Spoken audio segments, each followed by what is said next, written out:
Bonjour à toutes et à tous. Bonjour. Et re-bienvenue pour ce 3e épisode Oui, de notre podcast. qui va être un épisode un peu spécial. Ouais, on est parti pour un hors-série. Oui, parce que ce soir, en tout cas du moment où on tourne, c'est les Césars. Les Oscars. Genre, on aurait fait ça pour les Césars. Non, je Non, pas pu j'ai- regarder les Césars. C'est fini. Mais pourquoi on fait ça? Parce que Julia et moi, c'est un peu le cinéma, c'est un peu notre première rencontre avant les séries, on va dire. On a quasiment toujours suivi les Oscars en direct live depuis 10 ans à peu près. Et donc là, on avait envie de parler un peu cinéma. Ça fait 8 ans qu'on fait cette chaîne, on n'a jamais vraiment parlé cinéma, et là, on voulait parler cinéma avec vous. En fait, vous devez même pas savoir les films qu'on aime. C'est un Peut-être peu- que vous avez pu deviner Oui, à travers ce qu'on arrive à faire transpirer, mais c'est vrai qu'on a toujours bien suivi cette règle de ne pas s'étaler sur le cinéma c'est ça. avec notre chaîne, aussi parce qu'il y a tellement de choses qui sont faites sur le cinéma sur YouTube. C'est ça. Même sur Twitter, on fait attention à ne retweeter allez, 99,9% que des trucs en rapport avec des séries. On va dire que de temps en temps, on arrive à trouver des loopholes. excuses. C'est-à-dire que depuis qu'il y a la série sur le Seigneur des Anneaux, Oui, tu maintenant j'ai le droit. retweets tout ce qui traîne sur le Seigneur des Anneaux. Non mais oui, c'est vrai que voilà, on s'était dit, on est une chaîne série, on sera toujours une chaîne série. Mais pourquoi pas, pour cette petite exception d'1 heure, 1 heure et demie, parler un peu cinéma, quoi. Exactement. Du coup, on s'est dit qu'on pouvait commencer par vous présenter les films qui nous ont fait. Quels films ont joué sur notre identité, notre choix de carrière, notre... Enfin voilà, il y a des films qui nous ont un peu donné la voix, qui ont répandu la bonne parole dans nos cœurs. Moi, j'ai pu en trouver 3, je pense que Seb aussi. Et voilà, on peut vous en parler vite fait. Qui commence ? Vas-y, commence. Bah, je vais commencer par le plus évident, parce que vous êtes toutes déjà au courant, mais... Donc, Godard. ouais, j'ai adoré... Nouvelle vague de Godard. Non, moi, le Seigneur des Anneaux, ça a changé ma life. Ah bon ? Il y a vraiment... Oui, non, mais s'il y a un avant et un après. J'ai vu ce film le 25 février 2002. Donc, je devais avoir 12 ans, un truc comme ça. Et c'était diffusé, donc c'était en 13 ans. 13 ans. Oui. Ouais. Ton anniversaire était passé. Oui, c'est ça. Mais enfin voilà, j'étais une toute jeune adolescente et je me souviens que le film était diffusé encore en 35, il n'y avait pas encore les DCP à l'époque, parce qu'aujourd'hui ils sont diffusés sur des... Il n'y a plus des bobines maintenant, il y a des disques durs. Mais à l'époque c'était des bobines et le film était tellement long égale 2h50 pour la communauté de l'anneau, qu'il y avait eu un entracte, parce qu'il y avait un changement de bobine. Donc je me souviens encore de l'entracte et tout ça. Et je me rappelle de ce mal de ventre quand le film s'est terminé, où j'étais oh là là là là, qu'est-ce que je viens de voir. Je vais pas trop m'étaler parce que je pense que vous avez toutes et tous vu Le Seigneur des Anneaux. J'ai pas besoin de vous en parler trop. Je sais que c'est pas du goût de tout le monde. Je sais que soit il y a des gens qui n'adhèrent pas du tout à l'univers du Seigneur des Anneaux. Et pourquoi c'est un bon film ? Explique-le, je sais pas, à quelqu'un que tu croises dans la vie, dans l'au-delà, qui ne connaît pas un alien. Pourquoi c'est un bon film ? Je trouve que déjà, il a un peu... On dit qu'il a réinventé le fantasy au cinéma, dans le sens où j'avais jamais vu un film fantasy aussi réaliste, et que le réalisme du film m'a touchée. J'avais l'habitude des costumes un peu plein de couleurs, de Willow, de Ron Howard, ce genre de trucs. Là, l'univers était tellement palpable, les costumes avaient l'air d'avoir été portés... les décors étaient réalistes. Enfin, t'avais l'impression de rentrer dans un monde qui existe vraiment. Et moi, ce qui m'a, je pense profondément touché, c'était les personnages.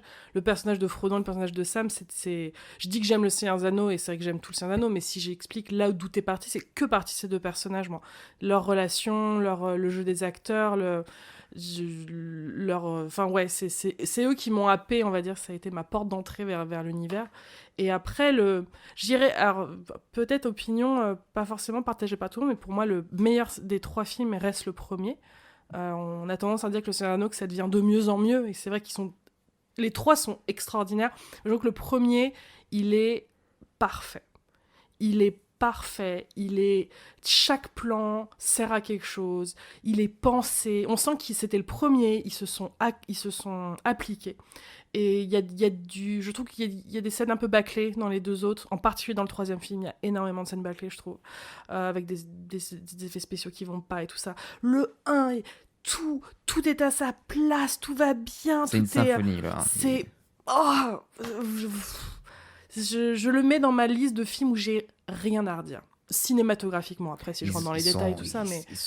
Ils ont eu plein d'Oscars, d'ailleurs, en parlant de ça. Ou c'est Le Retour du Roi? Le Retour du Roi a eu tous les Oscars. Mais tu sentais qu'ils attendaient La le communauté dernier. a rien eu? La communauté, ils ont eu des Oscars techniques. Je crois qu'ils ont eu meilleure musique, la communauté. Et Ian McKellen a été le seul acteur nommé aux Oscars de tout le casting. Il était juste nommé pour le premier, et il l'a pas eu. Mais c'est tout. Mais non, mais voilà. Puis après, moi, le Seigneur des Anneaux, il y a eu deux choses. Il y a eu les films, et il y a eu... Peter Jackson est un grand fan de DVD. Et je lui en serai toujours reconnaissant parce que j'ai jamais vu des DVD aussi bien fichus et les making-of aussi bien fichus que le Seigneur des Anneaux. C'est-à-dire que si vous aimiez le Seigneur des Anneaux comme moi je l'aimais quand j'étais ado, vous avez envie de tout savoir. Je veux savoir ce qu'ils ont mangé au petit-déj, je veux savoir comment ils ont été castés, je veux savoir la date de naissance du deuxième assistant réel. Je veux connaître tout. Et si vous investissiez dans les DVD collecteurs du Seigneur des Anneaux, vous aviez 4 commentaires audio différents, le casting, l'équipe technique, donc vous pouviez entendre le monteur parler du montage du film, vous pouviez entendre parler du mec qui a fait le son, vous aviez une porte ouverte sur tous les éléments qui ont fait ce film dans ces bonus, et c'est un stade où je regardais autant les films que les bonus du DVD. C'est fou en fait. Parce que c'est un investissement de faire ça internationalement, quoi. C'est du contenu que tu dois traduire dans toutes les langues dans lesquelles tu vas distribuer tes DVD. Énormément. J'ai l'impression que ça se fait plus aujourd'hui. J'ai l'impression que les DVD maintenant, il y a plus de contenu comme ça. Non, parce que je pense qu'il y a tout sur Internet maintenant. Oui. Et, mais c'est vrai qu'à l'époque, quand on comparait, il y avait Harry Potter qui était sorti en même temps. Les DVD d'Harry Potter sont tellement pauvres il n'y a pas de bonus, il n'y a pas de making-of. Il y en a, mais c'est là, pas il y a une vraie... Là, mais je crois qu'il y a plus de 30-40 heures de bonus dans les... Oh, puis alors, vous pouvez aller... Puis il y a des bonus cachés et tout ça. Enfin... Donc il y avait ça aussi. J'aimais trop les... Et puis c'est ça qui m'a donné envie de faire du cinéma. C'est ça qui m'a donné envie de m'intéresser à ça. Mais t'es pas la seule en plus, j'ai l'impression. J'ai l'impression que beaucoup de gens ont créé une vocation grâce à ça. Ouais. Puis je me souviens, Peter Jackson n'arrêtait pas de dire dans les bonus que c'était King Kong qui lui avait donné envie de faire du cinéma. Puis nous on se dit, ah bah c'est ton film là qui m'a donné envie de faire du cinéma. Donc voilà, moi le Seigneur des Anneaux, c'était vraiment toute ma vie. Donc il y a une période où c'était... Puis j'étais une enfant aussi j'étais solitaire, je me faisais bully par tout le monde, j'avais besoin un peu de m'échapper. Et j'étais bien à lire mes fanfictions. Et c'est pour ça que je t'en parlais l'autre fois, mais il y avait personne d'autre que moi qui regardait les bonus du Seigneur des Anneaux quand j'étais petite. Quand je voulais raconter un truc drôle, oh putain, Dominique Monaghan, il a dit un truc trop drôle à un moment dans un bonus. J'avais personne parce que tout le monde s'en fout, littéralement. Et je trouve qu'aujourd'hui, grâce à Internet, Twitter et tout ça, je vois arriver des mèmes, parfois même des vidéos extraits de ces bonus qui sont partagés à des milliers de personnes, des millions de personnes sur Twitter, et tout le monde a l'air très intéressé. Et du coup, je trouve ça émouvant. Je dis, cette petite blague que moi faisait rire à 12 ans, maintenant, c'est partagé à des millions de personnes et tout le monde trouve ça génial. Bah, je sais parce que moi, le Seigneur des Anneaux, je l'ai pas vu au cinéma au début. J'ai vu les deux premiers en cassette. C'est vrai que je les avais en cassette. Et c'est Le Retour du Roi que j'ai vu au cinéma. Waouh. T'as jamais vu les deux voici après? Non, parce qu'on n'allait pas au cinéma tant que ça, ou peut-être pas pouvoir ça. Je crois que c'est ma mère qui nous a amené les VHS, donc en français. La VF est bien du Seigneur des Anneaux. Et je suis allé voir on va dire que l'envie est plus arrivée quand Le Retour du Roi est sorti. Et on allait le voir. Puis je pense que j'ai dû être plus fan du truc. Enfin bon, bref, ça s'est fait dans cet ordre-là. Et après, je l'ai redécouvert en arrivant à la fac avec toi, où tu m'as raconté tout ce qu'il y avait autour. C'est vrai. Tous les et ce qui est drôle, je t'avais envoyé une vidéo d'un mec qui Oui. parodie les gens comme toi, qui en connaissent trop et qui en regardant le Oui, parce film que raconte sortent ce que toutes c'est de les- regarder Le Seigneur des Anneaux avec moi. Bah, quand tu regardes le scénario avec Julia, on a souvent fait des marathons. Donc, on est dans une salle de cinéma, bon, on dit rien. Mais quand on est dans un salon, on a un TED Talk à côté, c'est-à-dire qu'on a Alors, l'écran. Et à côté, on a limite Julia avec son ordi et son PowerPoint. Et elle peut nous sortir une anecdote sur chaque plan, n'importe quoi. Et ce qui est drôle, donc c'était une vidéo donc, qui parodie les gens comme ça. Et donc, j'ai vu la vidéo, donc des anecdotes très, très pointues, quoi. ouais. Et je me dis, mais je les connais déjà toutes. Oui, c'est ce genre de. Il y a peu de trucs dans ma vie. Je crois que les deux seuls que j'ai, c'est Sherlock et Le Seigneur des Anneaux. Où, honnêtement, à ce stade, on ne peut plus rien m'apprendre. C'est ça. Où la seule personne qui pourrait m'apprendre quelque chose, c'est les gens qui l'ont vécu et qui n'ont pas encore partagé publiquement des informations. Mais, ouais. Je sais qui a été blessé quand, Oui. où se cache Peter Jackson. Enfin, bon, c'est. Qui a été blessé quand? Je crois que c'est un des drinking games les plus, les plus cool quand on regarde Le Seigneur des Anneaux. Il n'y a jamais eu de blessures très graves, mais il y en a eu par-ci par-là, c'est sympa. Viggo Mortensen s'est quand même cassé une dent. Casser une dent, casser un orteil. Il y a eu, je crois que la pire, c'est Sean Astin qui se plante le bout de verre Ouais. qui traverse son pied. Il y a eu Orlando Bloom qui s'est cassé les côtes. Il y a eu l'arrachement de perruque de Sean Astin. Oui. Il y a plein de trucs. Mm. D'ailleurs, je vous conseille. On va terminer là-dessus parce que sinon on pourrait parler Seigneur des Anneaux pendant des heures. Non, mais bref, en gros, quand la série sur le, sur le, sur le milieu va arriver, vous savez pas ce qui vous arrive. C'est un peu le même des petits dinosaures avec la grosse météorite qui arrive derrière. Ouais. Julien en mode Seigneur des Anneaux, Ouais. nous tomber dessus. Et toi, Sébastien?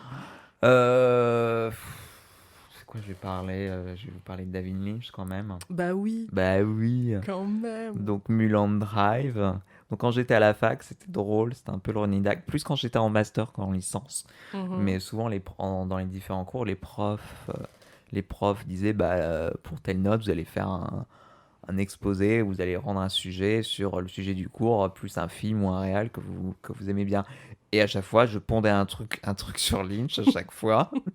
Voire même, j'avoue, il se peut que j'ai recyclé certains partiels entre eux. Tant qu'à faire. Tant qu'à faire, la prescription maintenant. Venez me chercher. Mais donc ouais, donc c'est Mulholland Drive que j'ai vu. J'ai dû voir un dimanche après-midi sur le câble. Je pense que je vais être au lycée. Ah, t'étais au lycée quand même. Ouais. Ouais. Et parce qu'il est sorti en 2001. Comme Le Seigneur des Anneaux. Ouais. Ouais, en 2001. Donc le temps qu'il arrive sur le câble et tout. Ouais, donc c'est 2005, 2006, quelque chose comme ça. Mhm. Et je crois même que j'avais vu un documentaire qui expliquait le film avant de le voir. Oh. Et je crois que ça m'avait intrigué. J'avais vu une partie, genre la fin. Et ça m'avait trop intrigué. Et après, ils avaient lancé le film. Enfin, je sais plus comment, dans quel ordre ça s'est fait. Puis quand t'as Canal Satellite, t'as 10 chaînes cinéma qui passent un peu les mêmes boucles de films. Donc en fait, dès que tu zappes sur une chaîne, le film recommence. Enfin bon, bref. C'était un peu le bordel à l'époque. Mhm. Mais, et ouais, on va dire que Mulholland Drive, et donc après quand tu vas à la fac et tout, et que tu apprends un peu l'analyse du cinéma, l'esthétique et tout ça, c'est là où j'ai compris ce que c'est que la mise en scène en fait, que le cinéma c'est pas juste le scénario, c'est pas juste des acteurs qui retiennent la ligne, c'est comment ta mise en scène va raconter une histoire, comment tu vas déclencher une émotion Mhm. sur un cadre, sur une ambiance, sur un son, sur du montage, beaucoup sur le montage. Euh, aussi, ça.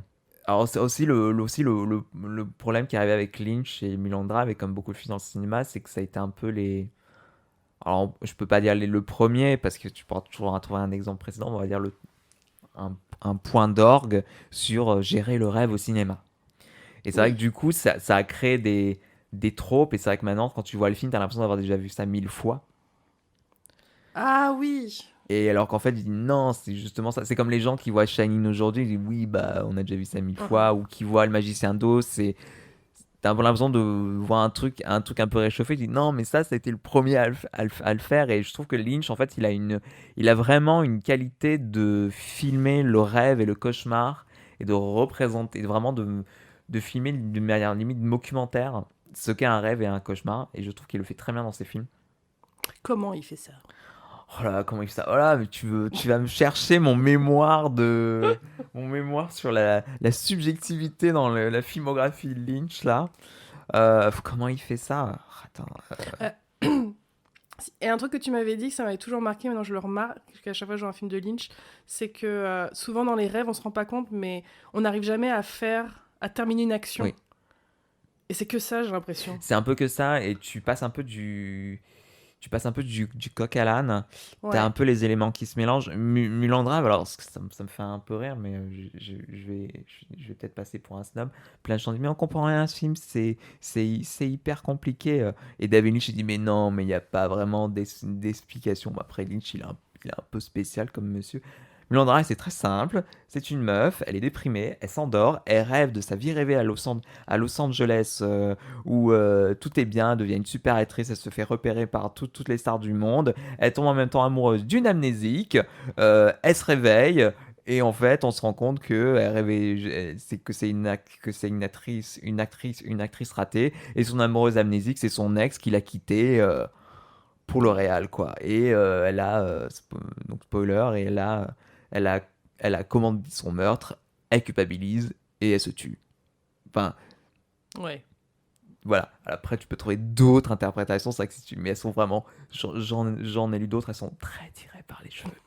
Mais bon, mais toute la partie, mais je trouve ce qui est intéressant, ce qu'il me a montré Lynch, c'est comment souvent des éléments de ton quotidien que tu vas croiser vont se retrouver dans tes rêves.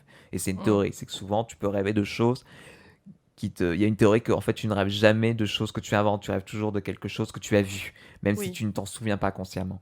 Et ça arrive souvent dans Mulholland Drive où il y a des moments où elle va croiser un mec en cow-boy à une soirée, et dans le rêve, il va avoir il va avoir une importance beaucoup plus importante. Un mec chelou qui la regarde bizarrement dans un café, pareil, il va avoir un rôle entre guillemets plus important dans le rêve, etc. Mm, mm. Euh, Il y a aussi l'importance des objets aussi. Enfin, Lynch, en fait, ce que j'aime bien chez le film de Lynch, c'est que ça requiert une certaine pédagogie. C'est des films qui sont sympas à revoir et il te laisse plein de petits indices, en fait. Mhm. Et je trouve aussi ce qui est bien parce qu'il fait du cinéma expérimental, on peut le dire. Je trouve que c'est du cinéma expérimental qui est abordable, en fait. Il y a du cinéma expérimental qui tu comprends rien. Oui, c'est presque ludique chez C'est Lynch au bout presque d'un le moment. truc. Et puis tu es dans un environnement que tu connais. Enfin, si tu prenais les scènes en elles-mêmes, enfin, comment dire, c'est du quotidien un peu étrange. C'est l'inquiétante Mhm. étrangeté de Freud. Oh là, Ouais. ça devient très, très deep ce qu'on raconte. Enfin, c'est un univers que tu connais. Il n'y a pas des choses bizarres qui se passent. Oui, c'est comment le surnaturel et l'étrange envahit, enfin pas surnaturel, mais Oui, l'étrange envahit ton quotidien et pas. c'est ça. C'est que c'est des scènes de tous les jours. C'est drôle aussi. C'est très, très drôle. Lynch, par moment, dans Mulholland Drive, il y a des scènes très, très, très drôles. Et, et ouais, je trouve il nous perd pas tant que ça.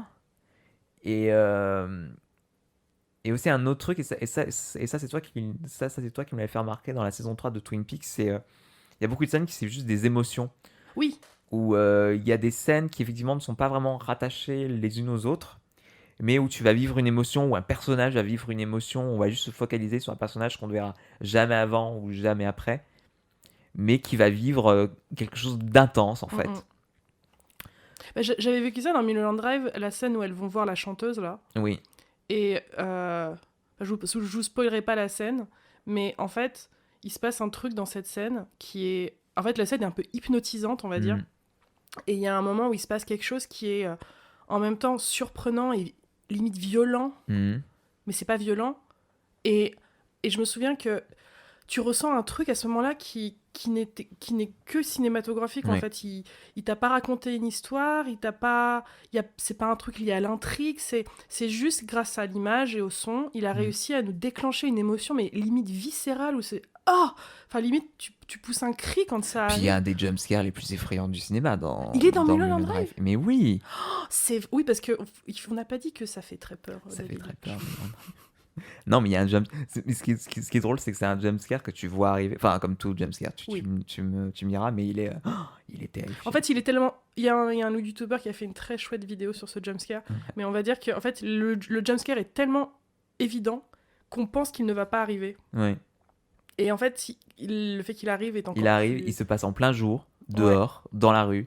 Donc un endroit hyper rassurant normalement, qui tout ouais. d'un coup devient terrifiant. Et très public, il y a des gens et tout ça. Ouais. Et puis non, puis ce que j'aime dans Lynch, oui, c'est que Lynch, il apporte vraiment quelque chose de d'inquiétant et de l'horreur dans le quotidien. Une ruelle derrière un fast-food, la rue, Los Angeles. Mm, mm, Ouais, il y a un peu cette horreur un peu urbaine mm. qu'il met en place. Et puis, enfin, toute cette, moi, il a plus fait de film depuis 2006. Euh, Bah, il a fait Twin Peaks quand même. tu veux- Non, mais, non, mais Oui, oui, oui. enfin, dans le sens où il a pas rien fait depuis Oui. 2006. Non, oui, non, puis il fait des courts-métrages, il fait des petites conneries sur YouTube, il fait des Ouais. pubs aussi, Mm, mm. il fait des expos parce que Le c'est un nombre de plasticien à la base. pubs qu'il a fait, que Mais j'étais oui, pas au courant que c'était lui. mm, La pub avec Blondie, là, de Heart of Glass. ouais, Elle était trop bien, cette pub. ouais. Parce qu'à la base, c'est un plasticien, Lynch. En fait, il était dans une école d'art. Il y avait un projet, avait un projet final à rendre, mais il a dit bah, je vais faire un film. Donc il a fait Eraserhead, Eraserhead et ouais. tout est parti de là, quoi. Mm, mm. Mel Brooks l'a vu, il a adoré. Et tu veux pas me faire Elephant Man? Elephant Man, succès mondial et Mm. ça s'est pas arrêté depuis là, quoi. Mais ouais, ce qui est bien avec Lynch, c'est qu'il te. Et c'est vrai que c'est déroutant parce quand on regarde un film, on est tellement. Notre cerveau marche tellement d'une certaine manière et on veut comprendre. Mm. Je veux que ça ait un sens, je veux que ça. Et même si on est ouvert à plein de choses, je trouve que c'est très très dur pour moi de forcer mon cerveau Arrêtez, quoi. à arrêter. Et je pense que c'est le seul réalisateur qui m'a suffisamment endormi et lâche prise, c'est pas grave, j'ai pas besoin que tu comprennes tout parce Et il y a que quand même une histoire. Il y a quand même une histoire. Puis il y a quand même il donne suffisamment d'éléments pour qu'il y ait quand même une histoire Oui. et après il te balade Ouais, il te balade. et ça te fait ressentir plein d'émotions. Mm. Mais ouais, La musique est folle. oui. En général, Baptiste, c'est du vieux synthé bien flippant. Mais Des c'est vrai que c'est violons. le film auquel je te raccroche le plus. Parce Ce- que j'ai mis l'affiche dans ma chambre pendant des années. Oui, très belle affiche d'ailleurs. Mm. Non, mais ouais, Lynch, c'est cool. Ouais. L'éveil cinématographique. D'autres choses à dire sur David Non, Lynch? ça m'en revient peut-être plus tard. Reviens faire du cinéma. Non, mais il est déprimé. Faire Twin Peaks pour Showtime, ça l'a déprimé. Il y a des Ah bon? enfin, ça l'a déprimé. Il y a plein de vidéos de lui pas content parce qu'on lui demande plus parce que Lynch, il aime bien avoir tout le temps qu'il faut, le Ouais. budget qu'il faut, qu'on lui laisse le temps en prod, en post-prod, en développement pour tester parce que comme j'ai dit, il aime expérimenter, quoi. Il a pas envie de se faire chier avec des plannings, il faut rendre tant de rushs par jour, qu'il y ait qu'on visionne les rushs tous les soirs et machin et bidule. Lui, il aime pas ça, il veut tester, il veut expérimenter, il veut aller dans le four, enfin, ce qui est plus une méthode vraiment d'auteur. Et à Hollywood, ça Va jamais pas expliquer trop ça à passé. Showtime. Hein? Va expliquer ça à Showtime. Voilà, va expliquer ça à Showtime, même si Showtime font genre, non, mais on est une chaîne du calme, on fait des séries d'auteurs, à un moment, il faut rendre. Et je pense que c'est pour ça qu'il fait plus de ciné. Après, je me dis, écoute, Coco, va dans le circuit indépendant, tu vas te débrouiller. Bon, après, peut-être qu'il. Enfin, j'en sais rien, je ne connais rien de sa vie. Mm. Mais ouais, il y a des vidéos de lui pas content en tournage de Twin Peaks saison 3 où où il s'énerve, quoi. Il part en rente tout seul, genre, mais enfin, non, il est pas tout seul, il est avec des gens, mais il dit. C'est chiant. Enfin, ouais, je crois qu'on lui annonce que genre, il a genre 3 jours pour faire cette scène. Ouais, Et il est là, genre, bah non. Enfin, je vais prendre le temps que je veux. ouais. Si c'est Enfin, pas fini dans 3 jours, ce sera pas fini dans 3 si c'est jours. pas fini dans 3 jours, c'est pas fini dans 3. Enfin, il dit comment voulez-vous que je fasse ce que vous me demandez de faire? Enfin, comment voulez-vous que je crée? Enfin, bon, Ouais. bref. Et tu dis, ah oui, non, en fait, mec, tu peux pas rentrer dans un cadre. Non. Je pense qu'en plus, les choses sont encore plus serrées maintenant. Mm. Voilà, encore plus en efficacité et en rapidité. Et ça marche pas. Et je pense que c'est pour ça qu'il ressort plus rien maintenant. C'est parce que ça le fait chier, quoi. Ouais. Bon. Puis il se fait vieux aussi, peut-être. C'est un vieux monsieur. Ouais, il est vieux maintenant. Il a 80 ans presque. Ouais, quasiment. Ouais. C'est physique un tournage quand même. C'est physique. Puis je pense qu'on a l'impression qu'un réalisateur, ça reste assis derrière le machin, mais je pense pas que David Lynch soit ce genre de réalisateur. Rien que psychologiquement, c'est Ouais. ratant. Bah regarde comment Peter Jackson finit à chaque fois. Il est Oh là plus là. que l'ombre de lui-même. C'est ça. Il est gris. Peter Jackson, il devient verdâtre C'est en ça. fin de tournage. Tu te dis, mais Terrible. comment il a eu un ulcère hein, sur le tournage du Hobbit. Hein. Tu m'étonnes. Il a failli mourir. Il y a un autre film auquel tu veux nous parler? Ouais. Oui, Ça fait combien de temps qu'on tourne? Ça fait 40. C'est pas grave, c'est un hors-série. Oui. On parle cinéma une fois, on ne parlera plus jamais. Donc, autant tout faire. Non, moi, il y a un autre film qui m'a beaucoup marqué, qui est un peu un film d'épargne, mais moi, il y a un autre réalisateur qui marque ma vie constamment, c'est M. Night Shyamalan, que j'ai connu grâce à Signe en 2002. Donc, c'était un peu à la même époque que Le Seigneur des Anneaux. Et Signe m'a renversée. Donc pour les gens qui n'ont pas vu Signe, c'est un film de science-fiction sur des aliens qui menacent d'envahir la Terre. Et ils sont pas gentils. Mais nous vivons cette invasion que... Fais ton mémoire dessus. Si, j'ai fait mon mémoire dessus. Nous vivons cette invasion que à travers une famille de 4 personnes. Un père... endeuillé puisqu'il vient de perdre sa femme, donc 2 enfants qui viennent de perdre leur mère, et le petit frère du... Qu'est-ce qu'Arimovi 3 m'a ruiné. Et le petit frère du père qui est venu aider pour soutenir son frère dans ce moment difficile. Donc le seul inconvénient du film, c'est que c'est Mel Gibson qui joue le personnage principal, et on va dire que c'est de plus en plus compliqué pour moi de juste voir la tête de Mel Gibson à l'écran, parce que on va dire que c'est de pire en pire avec les années, ce personnage. Mais sinon, c'est Joaquin Phoenix qui joue son petit frère. Et, enfin voilà, c'est un film qui n'a pas plu à tout le monde. Pas Dakota Fanning? Non, c'est... comment elle s'appelle?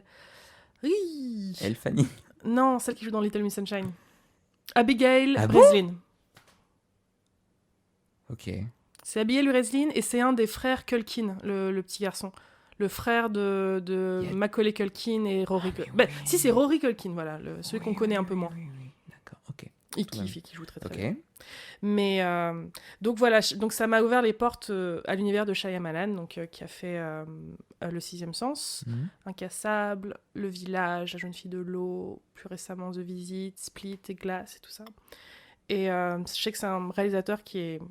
Le public a un rapport très compliqué avec ce réalisateur. Ouais. Je pense que on le suit fidèlement depuis le début, avec des fois, il y a plein de films de Shyamalan que je n'aime pas du tout, mais on va dire que je suis toujours très très curieuse de voir ce qu'il fait. Et tout comme David Lynch, c'est un vrai auteur, je trouve. C'est pas pour rien que Shyamalan, il fait tout, il produit tous ses films, il les écrit tous et il les réalise tous, parce j'ai l'impression que c'est un réalisateur qui a peur de la perte de contrôle, parce qu'il a eu un très très très mauvaise expérience. Sixième Sens n'est pas son premier film, c'est son 2e film, qui s'est très mal passé parce qu'il a été dépossédé de son film et ça l'a traumatisé, et maintenant on sent qu'il veut tout maîtriser. Et je pense que ça peut avoir ses avantages et ses inconvénients, parce que je pense qu'il y a des fois où il aurait eu besoin d'être un peu recadré. J'aime beaucoup La Jeune Fille de l'eau, mais je pense qu'il est allé un peu trop loin avec ce film, et qu'on aurait eu besoin de peut-être lui dire fais peut-être pas ça. Il y a aussi des fois où il n'est pas en contrôle il est pas bon quand ça vient pas de lui, j'ai l'impression.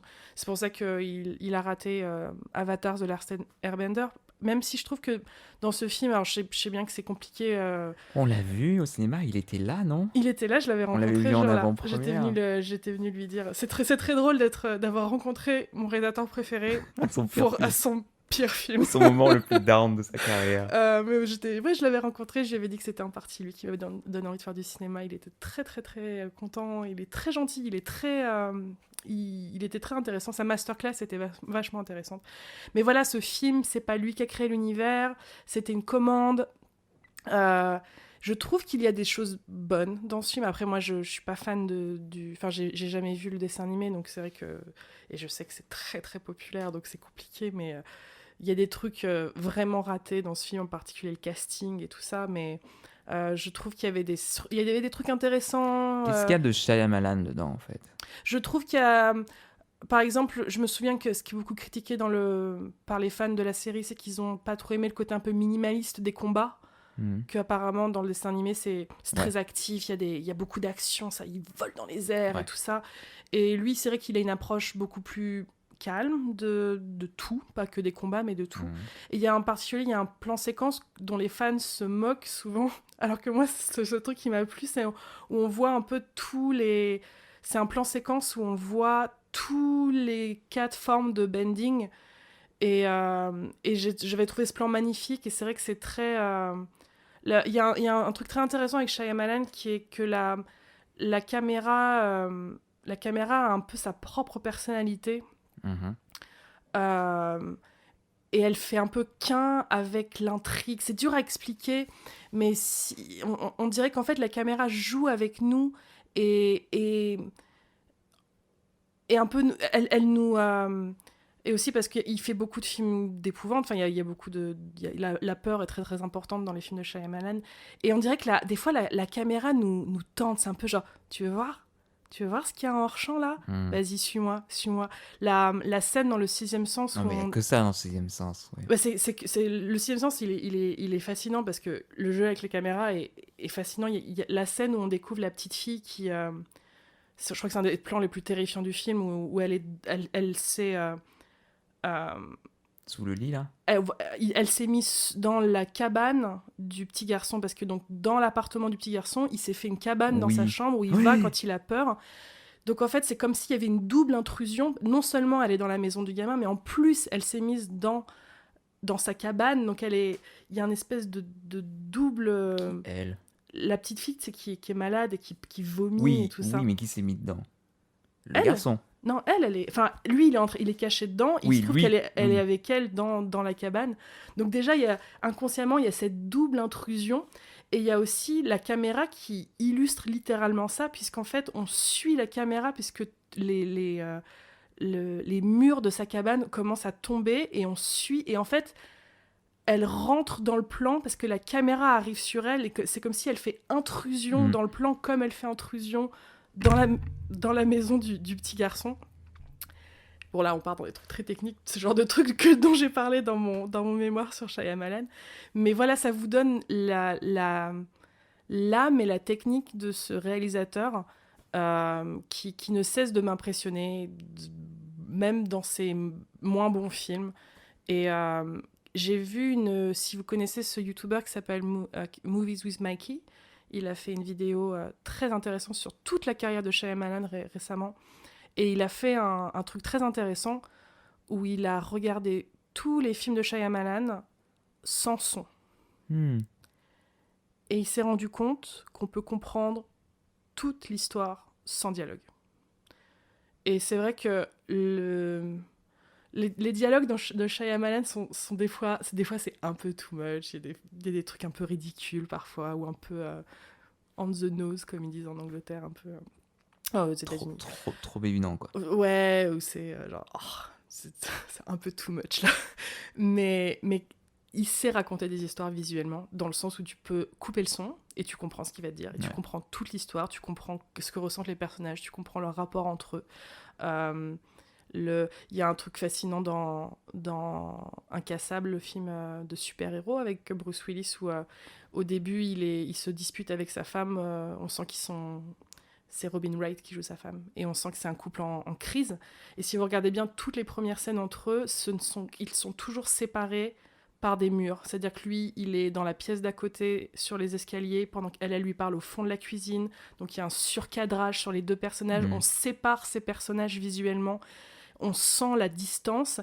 Et à partir du moment où leur couple va mieux, parce qu'ils guérissent au fur et à mesure du film, ils finissent il y a un plan où ils finissent dans le même plan, et ça les rapproche. Donc ils rapprochent littéralement grâce au cinéma et grâce à la caméra deux personnages. Donc voilà, c'est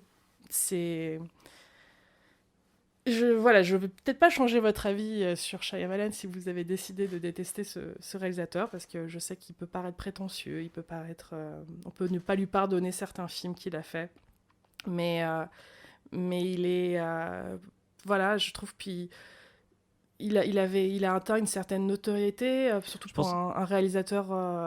je pense qu'il a vraiment laissé sa marque dans le cinéma. Je pense que maintenant, je, je pense qu'il y a certains films qui se font et qui sont qui ont plus ou moins été influencés par le travail de Shyamalan. Je pense que le Sixième Sens a changé pas mal de choses. Mais le sixième sens, ils en parlent dans la vidéo de Uzumaki, il y a il y a un Il y a un avant et avant, un un après, après ouais. le sixième sens où ce gamin est sorti parce qu'il était hyper jeune et il y a eu une confiance mise dans lui avec ce projet parce que les gens pouvaient sentir que c'était révolutionnaire. Mhm. Et je pense qu'aujourd'hui, un film comme le sixième sens sortirait aujourd'hui.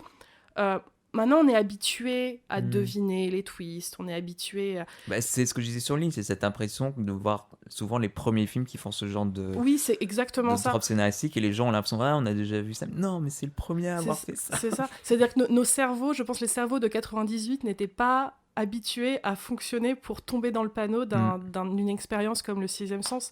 Et, et c'était... Non, puis c'est quelque chose, ça m'aime beaucoup la carrière de Shyamalan. Et puis il aime le cinéma, il aime en parler, il aime partager. Donc voilà, j'aime beaucoup Shyamalan. Mhm. Et je continuerai d'aller voir ces films fidèlement.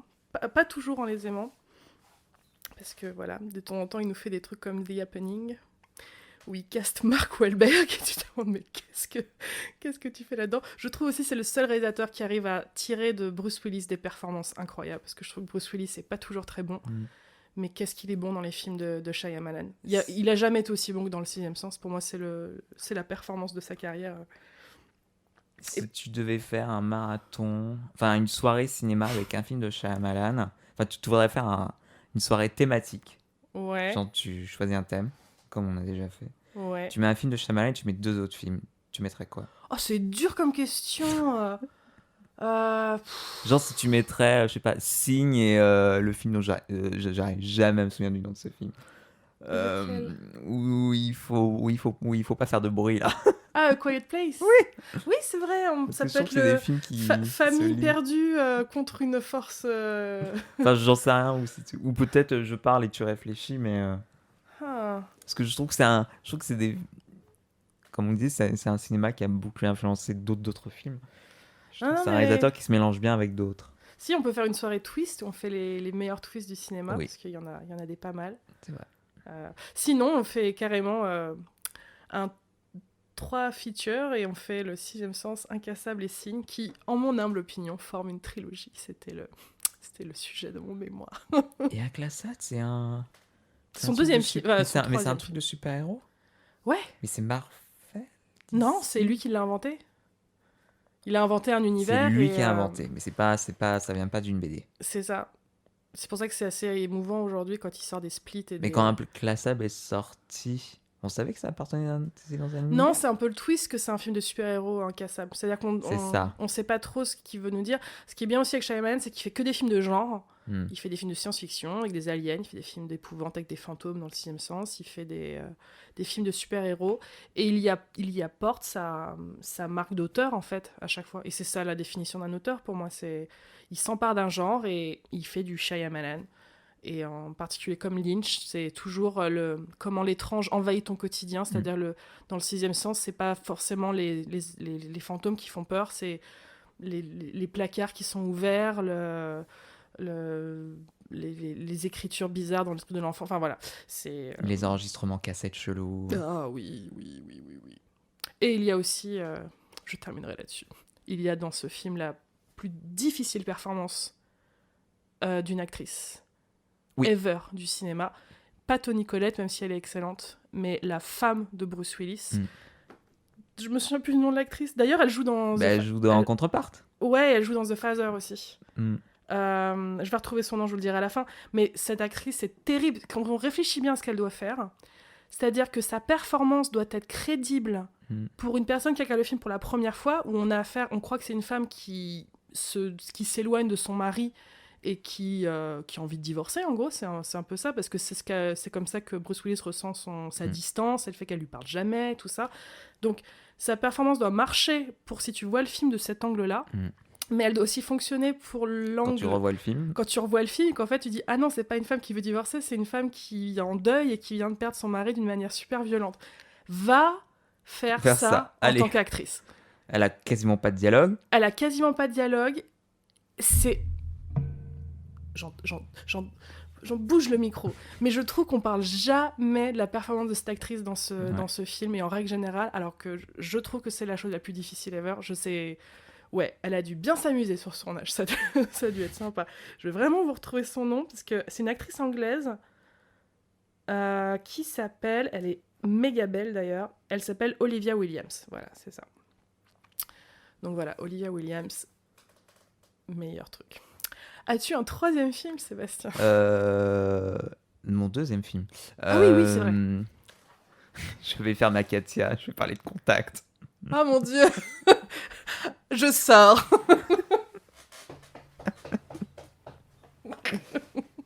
Non, mais Contact, je l'ai vu. J'ai dû le voir. Je l'ai vu tôt. J'ai dû le voir enfant. Je sais pas en quelle année il est sorti. Les années 90, je crois. Ouais, mais début ou fin ? Je dirais 93. Attends, on va voir. Oh non, je dirais 95, 17. Attends, Putain, oui, t'as raison, 97. 97. Je pensais que c'était beaucoup plus vieux. Ouais. Ou pareil, je l'ai vu en cassette. Et je pense que Jodie Foster a été ma première gay icon. Mais non, ouais, je repense souvent à ce film et je lui fais, mais il était dingue ce film. Je pense qu'il ressortirait aujourd'hui. Il était en avance sur son époque. Il était beaucoup en avance sur son époque. Ça raconte quoi ? Ça raconte l'histoire de cette femme, Elia Horay, scientifique, qui écoute les étoiles à la recherche de signaux extraterrestres en gros. Elle est un peu seule contre le monde. Elle a un petit budget quand même parce qu'elle gère quand même des bonnes grosses antennes. Enfin, tu sens un peu qu'elle se bat un peu pour aller chercher l'argent, quoi. Et à un moment, elle reçoit un signal. Le signal qui va tout changer. Elle reçoit effectivement un signal extraterrestre qui plus ou moins leur apporte un plan pour construire une machine géante. Ah oui. Et voilà. Et ils vont construire, c'est l'humanité qui va construire cette machine. Ouais. Et donc c'est un super film à voir quand t'es jeune, ado, gamin, parce que il y a de la bonne SF, il y a des rebondissements, la musique est sympa, Jodie Foster est sympa. Mais quand tu le revois adulte, tu fais ah mais en fait il y a tout un subplot sur la religion, la science, ta croyance. Est-ce que la science n'est pas aussi une croyance en quelque chose et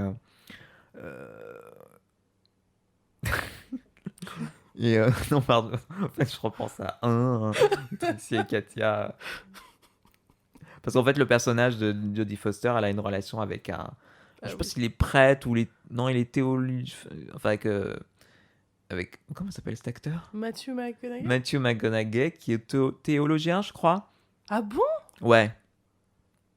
Il est très proche de la religion, en tout cas. Je me souvenais plus que c'était ça son personnage. Mais il est pas prêtre, mais quasiment. Enfin, je sais plus. Enfin, il est vraiment religieux. Il croit. Enfin, pour lui, c'est Dieu avant la science, quoi. Elle est en mode, mais Dieu, c'est nul, c'est une illusion collective. On va faire en mode athée, pas très subtil.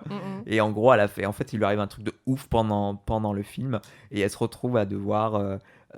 Elle passe dans une commission parlementaire au Sénat aux États-Unis où ils lui disent en fait vous demandez de vous croire sur un truc sur lequel vous n'avez pas de preuves, et là elle est là comme une con à devoir effectivement faire tout ce qu'elle critique sur la religion, c'est-à-dire de croire en un dieu alors qu'il n'y a aucune preuve, alors qu'elle a vécu un truc scientifiquement incroyable de son point de vue, mais elle est revenue avec aucune preuve. Et c'est un très bon personnage féminin, je trouve. Enfin, à chaque fois qu'on reproche certaines choses dans des films, sur les personnages féminins dans le cinéma, où oui, elle a tout le temps...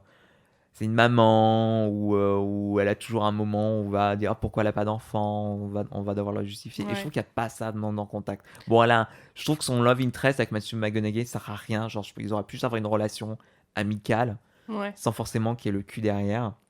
Et ils auraient pu avoir tout autant cet échange et ce rapport entre science versus religion intéressant et qui nourrit les deux personnages et qui nourrit le film aussi. C'est vrai que leur histoire d'amour, je trouve, sert un peu à rien. Mm-mm. Mais, mais on parle pas de pourquoi elle a pas de gamin.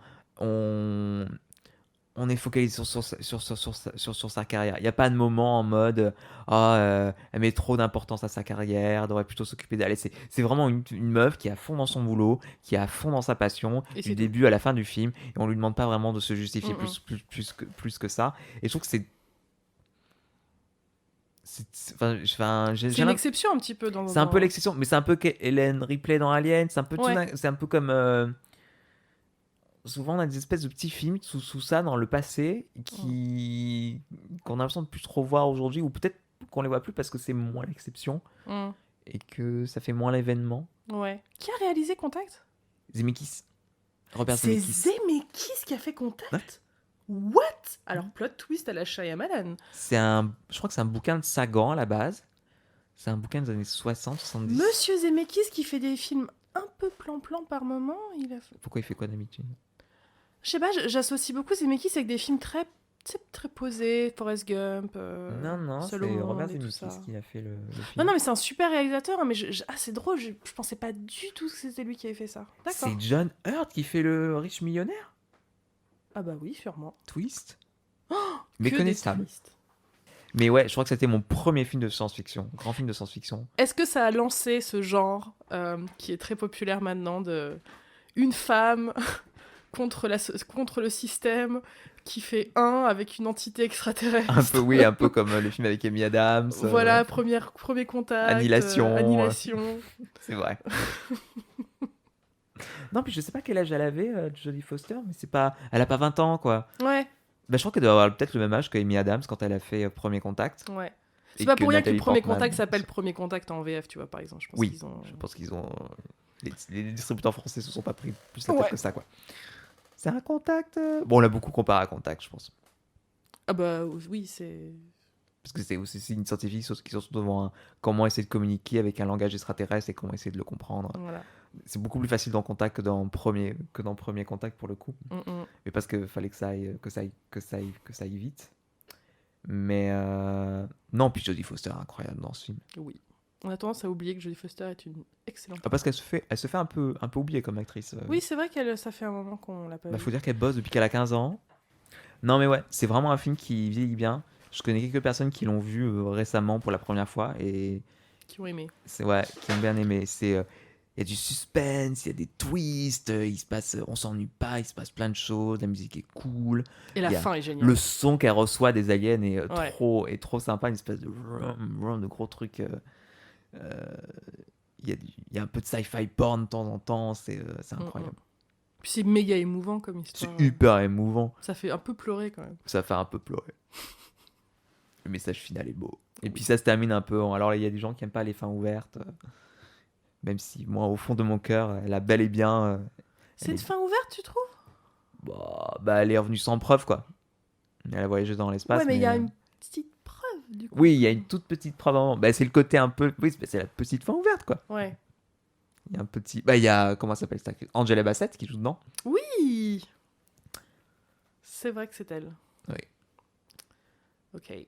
Mais ouais. Super film. Je pense que c'est le film qui me dit. Ah ouais, en fait, je suis plus intéressé par les actrices que par les acteurs, quoi. Mm. Et après, ça a ouvert mon obsession sur Marilyn Monroe aussi, qui m'a suivi toute mon adolescence. Tu passes par Jodie Foster, ensuite à droite Marilyn Monroe, C'est ça. et je cherche une troisième. Mais... Mais c'est là où tu dis, ah oui, en fait, le problème, enfin, non, c'est pas un problème, mais quand tu grandis homosexuel, généralement, tu as du mal à t'identifier au rôle masculin parce que c'est des rôles hyper virilistes et du coup, homophobes, plus ou moins assumés, en fait. Enfin, le but de la vérité, c'est quoi? C'est de ne surtout pas avoir l'air gay ou ne surtout pas avoir l'air d'être une femme. Donc, du coup, c'est vrai que c'est pour ça que les gays adorent les actrices. Voilà, je vous fais un peu de l'homosexualité leçon 1, mais c'est aussi pour ça qu'on a une meilleure sensibilité par défaut, par Mm, rapport aux actrices, par rapport aux chanteuses, par rapport mm, aux histoires plus comme ça, parce que le monde masculin est très toxique et repousse en fait Oui, tout ce donne qui pas est envie du tout, trop quoi. gay, trop efféminé, trop ceci, trop cela. Donc un peu par défaut, Mm. bah on va aller voir dans le camp d'à côté en fait. Et c'est pour ça qu'il y a en fait cette obsession d'actrice a commencé pour moi avec Jodie Foster. Mm, Et j'ai rarement été obsédé par des acteurs. Ouais. Enfin, et puis même maintenant, je trouve que maintenant on arrête d'être obsédé. Je pense que ça nous passe un peu maintenant, Je trouve que l'obsession des acteurs et des actrices. il y a une, il y a Parce qu'ils parlent trop sur les réseaux sociaux, donc du coup ouais. il n'y a plus ce mystère qu'il y avait encore. Non. Non, puis il y a plus de représentation aussi aujourd'hui. Oui, C'est. il y a plus de choix. Des autres films dans lesquels tu veux parler. Ouais, moi je vais juste terminer par celui-là et je vais pas dire beaucoup, promis. J'ai hésité à dire Alien, honnêtement, parce que je pense que ça a beaucoup marqué. Peut-être que tu vas en parler après. Non. Non? Merde, on parlera pas d'Alien du coup. Bref, On peut parler d'Alien si tu veux. on peut parler d'Alien. On fera parler d'Alien après. Mais non, moi, s'il y a un autre film qui m'a vraiment marqué, c'est le Roi et l'Oiseau, le dessin animé de Paul Grimaud. Donc ça, je l'ai vu petite, et c'est vrai que ça reste aujourd'hui mon film d'animation préféré. C'est un film d'animation française qui est adapté du conte La Bergère et le Ramoneur mince, comment il s'appelle? Prévert Non, l'auteur danois. Anderson Anderson, merci. Voilà, celui qui a fait La Petite Sirène et tout ça.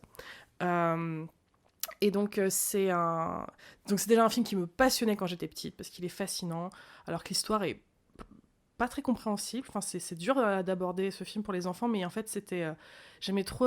je me souviens que j'aimais le bruit des pas sur le carrelage, j'aimais les grands escaliers, j'aimais la musique, les bruitages. C'était un peu un ASMR, ce film, en fait, je pense, pour moi.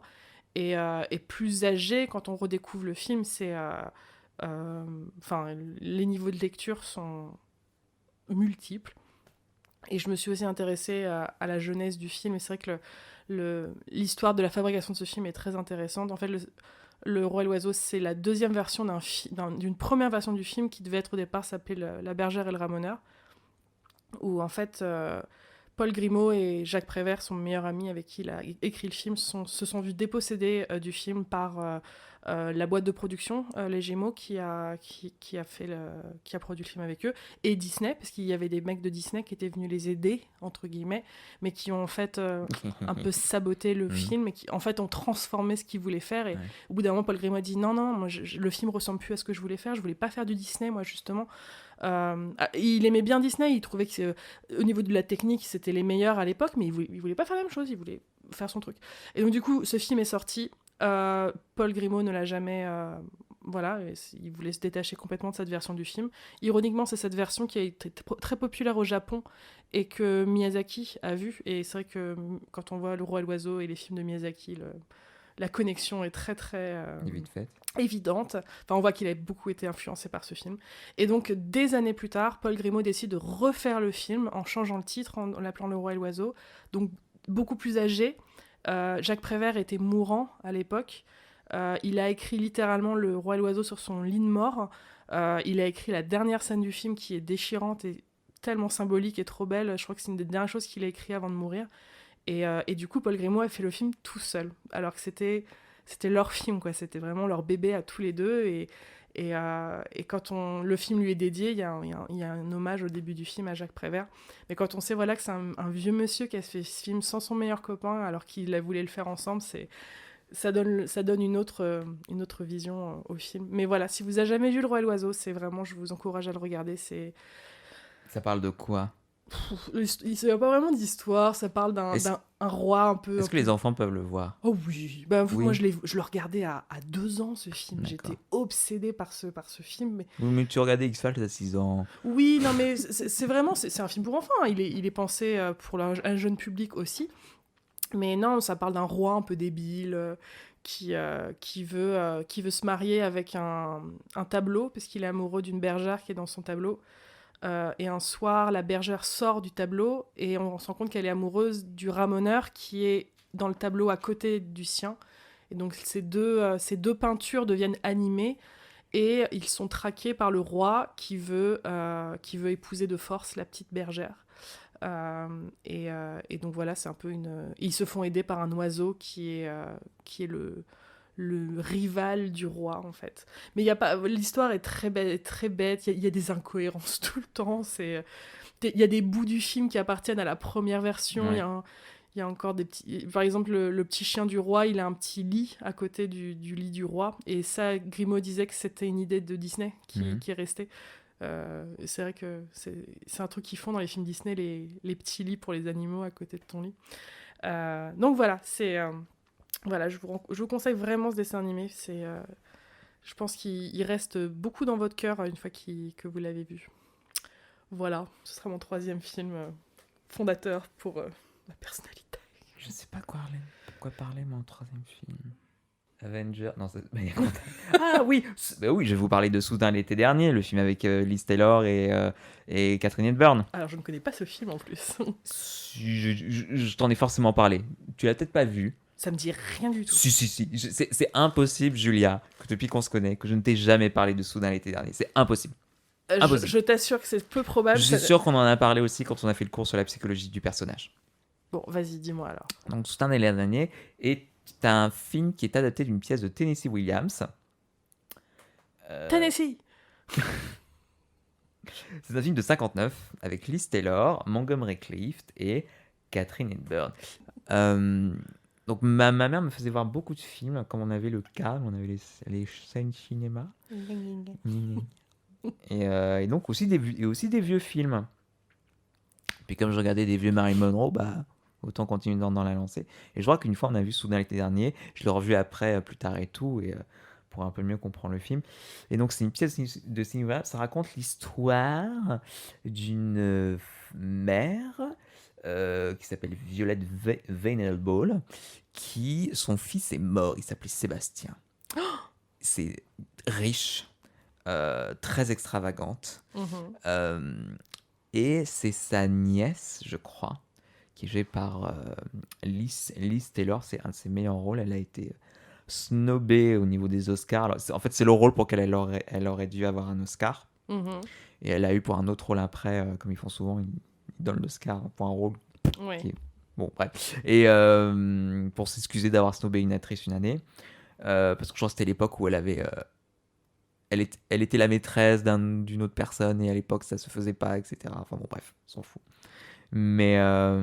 c'est un peu sexiste comme bah, on est dans les années 50, hein. Ouais. Toute la carrière de la mère de Rossellini. Merde, comment ça s'appelle Romy Schneider a été mise à l'eau. Mais non, Rossellini, c'est pas la mère de Romy Schneider. Pas Romy Schneider, c'est... Ingrid Bergman. Ingrid Bergman, c'est Bergman. Toute la carrière de Ingrid Bergman a été foutue à la poubelle juste parce qu'elle entretenait une relation avec un homme marié. C'est vrai. Et elle a été limite foutue dehors du pays, quoi. Bah, et on se rend compte que ça change pas trop, parce qu'il arrivait pratiquement la même chose à Kristen Stewart. Les temps ne changent pas, c'est très agréable. Vas-y, continue. Bref, donc Soudain l'été dernier, donc ça raconte l'histoire de cette femme richissime, extravagante, qui n'a plus de famille, qui a donc perdu son unique fils, et sa nièce est dans un hôpital psychiatrique parce qu'en fait il est décédé pendant des vacances, je sais pas où, dans je pense une île en Méditerranée, et en fait elle serait devenue folle en fait. C'était l'époque où on internait un peu les gens pour un oui, pour un non. Elle serait devenue folle, et elle insiste fortement pour qu'on teste cette super technique pour sauver les maladies mentales, la lobotomie. Et du coup, elle mais si, il faut lui faire une lobotomie absolument. Ça marche vachement bien. Et donc, tu as Montgomery Clift qui est psy, je crois, dans cet asile, et qui fait vous croyez vraiment que la lobotomie c'est la meilleure des solutions? Puis elle a surtout l'air de cacher un secret que la mère veut surtout pas qu'on sache, et que du coup elle veut qu'on la lobotomise pour qu'elle dise pas au monde quel est le vrai secret autour du fils Sébastien qui est mort. Et à la fin, il fait une espèce de séance d'hypnose en fait devant toute la famille, où il rassemble un peu tous les éléments. C'est une pièce de théâtre à la base, donc on est très souvent dans même temps, même lieu, donc il rassemble un peu tous les protagonistes à la fin. Il fait une scène d'hypnose et Liz Taylor a cette super scène, ce super monologue où elle décrit la scène du meurtre de Sébastien qui est tué en fait par des... Attends, me dis pas parce que ça a l'air génial. Tu l'as pas vu? Mais non, mais je te jure que tu ne m'as jamais parlé de ce film. Et là, incroyable cette scène. Et là, j'ai trop envie de voir, donc me dis pas. Bon, d'accord. Bon, elle est incroyable cette scène. Elle pousse un cri, mais c'est un des cris les plus incroyables du cinéma. Je pense que tu vas faire un top 10 des cris du cinéma, tu mettrais Psycho, t'aurais le cri de Liz Taylor dans Soudain l'été dernier dedans. J'aime les cris. Si ça se trouve, elle a été doublée parce que les actrices étaient tout le temps doublées pour un oui, pour un non. Mais bref. Mais en fait, ce qui est drôle avec le film, c'est qu'en fait, Sébastien est gay. C'est pas dit dans le film parce qu'on est dans les années 50. Mais c'est ça, en fait, le gros mensonge. C'est que Sébastien était gay, la sœur le savait. En fait, Sébastien utilisait les femmes pour attirer les hommes vers lui, en fait. Et avant, il utilisait sa mère. C'est pour ça qu'ils avaient cette relation fusionnelle, pas incestueuse, mais bon, il y avait un espèce de... J'ai besoin de toi pour... D'accord, d'échange sexuel par le biais de sa mère, en fait, qui lui amenait des hommes... qui, grâce à elle et à son charme, amenait des hommes, et du coup Sébastien pouvait choper des hommes à travers sa mère. Et une fois qu'elle était devenue trop âgée, il a fait ça avec sa cousine, je crois. Oui, c'est ça, ils sont cousins. Et donc du coup, c'est complexe. Parce qu'elle est plus jeune, plus fraîche et tout, etc. Et c'est Tennessee Williams, un dramaturge américain homosexuel qui mettait un peu dans toutes ses pièces toute sa métaphysique autour de sexualité, de ce que c'est d'être... Donc c'est toujours très compliqué à cette époque-là. Donc forcément, thématiquement, c'est compliqué. C'est vrai qu'on ferait ça aujourd'hui, ce serait quand même un peu beaucoup problématique. Mais bon, c'est le temps qui veut ça. La pièce, je crois, était beaucoup plus claire sur la sexualité de Sébastien. Le film, pas du tout. Mais du coup, c'est fascinant. Donc c'est cette époque du code ACE, qui était, pour rappel, c'était dans les... Au début, le cinéma hollywoodien était beaucoup plus décoincé que ça. Il y avait... J'ai vu un film où il y a un trouble qui se forme sous nos yeux, tranquillement, sans aucun complexe devant nos yeux.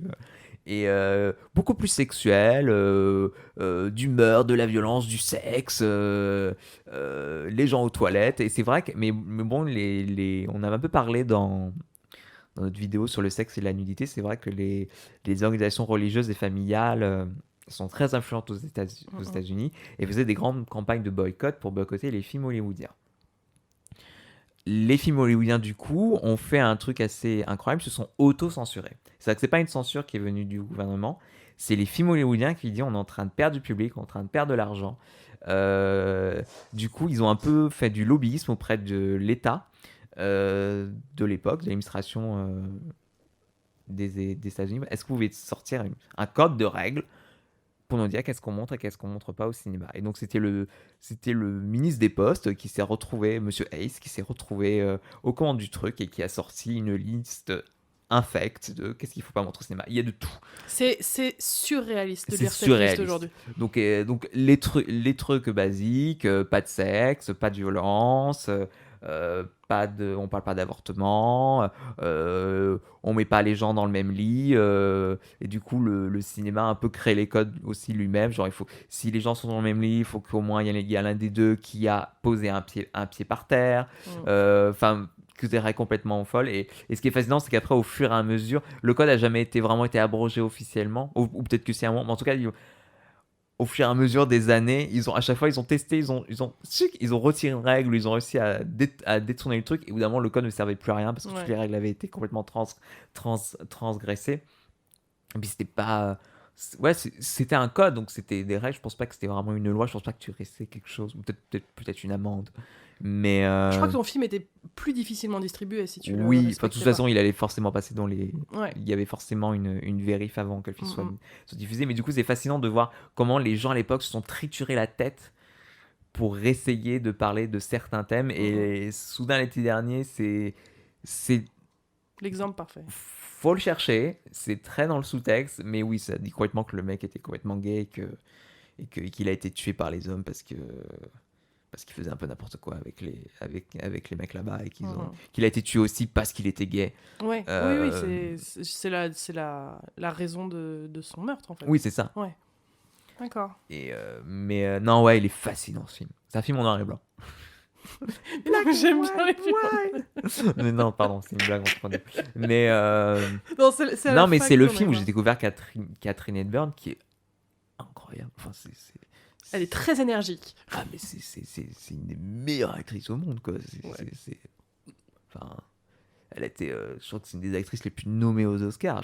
Je pense pas que Meryl Streep l'a encore dépassée. Ah ouais? Ou alors elle l'a dépassée. Enfin, niveau nomination des Oscars, elle et Meryl Streep sont coude à coude, quoi. Ouais. C'est la Meryl Streep de l'époque. Mm. Pas du tout la même personnalité. Non, non, non. Catherine Non. Hepburn, c'était pas une rigolote. Mais elle est incroyable dans ce film. Montgomery Clift et Choupinou. En plus, qui était un gay au placard, donc c'est encore tragique en plus de le voir dans ce film-là. Et qui a réalisé? C'est une très bonne question. Enfin, je me demandais si c'était un Ça doit être réalisateur George connu. Cukor. Non, pardon. Joseph L. Makiewicz. Ok, Pas connu. pas connu. Enfin, pas connu de nous. Ok, ça va direct sur ma liste parce que ça a l'air méga intriguant. Ouais. C'est un bon train. Ça peut-être un peu boring par moment. Ouais, mais bon. Mais pas des super représentations des asiles. Hein. Enfin, C'est les années 50. Quoi. des maladies mentales. Ouais, c'est les années 50. Mais oh, il est ouf ce film. Et je te jure que tu m'en as jamais parlé. Ou alors j'ai oublié. T'as dû oublier. J'ai dû t'en parler vite fait sur Comment il s'appelle en anglais? Suddenly Last Summer. Ah ouais, non. Non, ça me dit rien non plus. Parce qu'elle le dit à un moment. When suddenly last summer. Ah, cette scène finale, elle est fou. Je la revois, apparemment. Elle me fait des frissons à chaque fois. À chaque fois, j'ai les poils. C'est Ah mon dieu, ça donne trop envie. physionomique. Mais enfin, je pense que le film a un long pacing. Mhm. Mais c'est vraiment le climax, quoi. C'est le point d'orgue de tout le film qui te mène à ça. Et c'est. Et Catherine Bird est incroyable. Et c'est là où elle a cette réplique qui est mais cliché as fuck. Où donc elle parle avec le personnage de Morgan Cliff de son fils qui est mort. Elle dit le truc con, genre quand ton mari meurt, tu es veuve. Quand tes parents meurent, tu es orpheline. Ah oui. Et quand tes enfants meurent, il n'y a pas de mot pour dire ça. Mais elle le dit d'une manière, tu dis bah oui. En fait, cette réplique a été inventée pour elle. Il n'y a Ouais. que elle qui a pu Mais le ça dire. vient pas de ce film? Non, je pense que c'est un truc qui date de toujours. Je pense D'accord. pas que l'humanité s'est rendu compte de ça en 1959. Oui, oui. Mais elle le dit merveilleusement bien. C'est pas du tout cucu, ça marche. Et, elle est incroyable. Hmm. Elle l'amène dans le jardin. Ils ont une espèce de jardin d'hiver dans une serre qui est terrifiant. Ça fait peur comme film un peu du coup. Non, c'est un peu, C'est un c'est malaisant quoi. Ouais, ouais, C'est oppressant quoi. ouais. Ouh, ok. Parce que maintenant on recommande des films que personne ne Ouais, voit, qu'on a envie que les gens voient. On s'est dit on pourrait vous commander des films pas si connus que ça, que peut-être on pourrait vous... Oui, impossible à trouver sur internet. Voilà. On va vous frustrer. Donc j'en ai trouvé 3. Je vais commencer par Le Violon Rouge. C'est vrai, le violon rouge. Le Violon Rouge. Je crois que ça a été un des premiers films que tu m'as forcé. Le Violon Rouge, c'est à chaque fois que je dois montrer un film à quelqu'un, je demande Regarde as-tu le vu Le violon Violon Rouge 100% du temps, la personne dit non. Qu'est-ce que c'est que Le Violon Rouge? Et là, je montre Le Violon Le Rouge violon à la sur un personne. toit? Non, c'est pas ça. C'est pas ça. Et j'avoue, je suis non des... Enfin, je n'ai jamais réussi à trouver quelqu'un qui n'a pas aimé ce film. C'est un film qui date de 98, dis donc, c'est notre année là dans les films. C'est un film réalisé par un réalisateur québécois qui s'appelle François Girard, qui n'a quasi rien fait d'autre. Enfin, je crois qu'il a fait d'autres films, et personnellement, j'ai vu que Le Violon Rouge. C'est une production multinationale, c'est un film canadien, américain,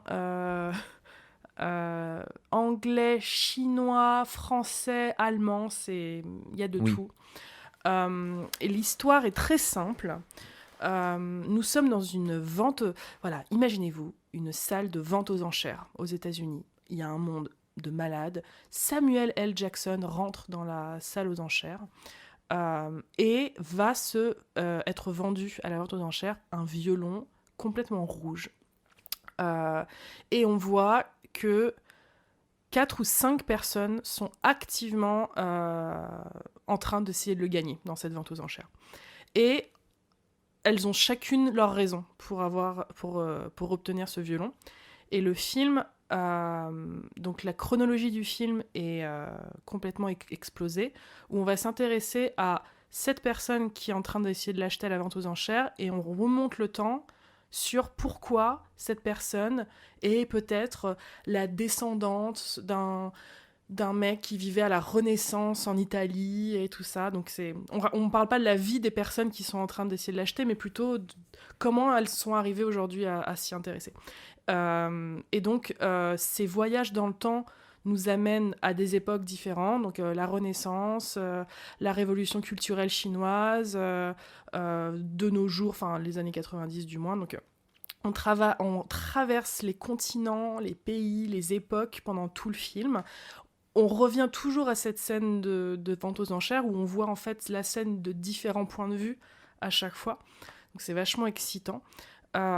Et donc ce film, c'est un peu un film à chapitre. Du coup, chaque fois qu'on passe d'un personnage à l'autre, c'est une nouvelle histoire qui commence.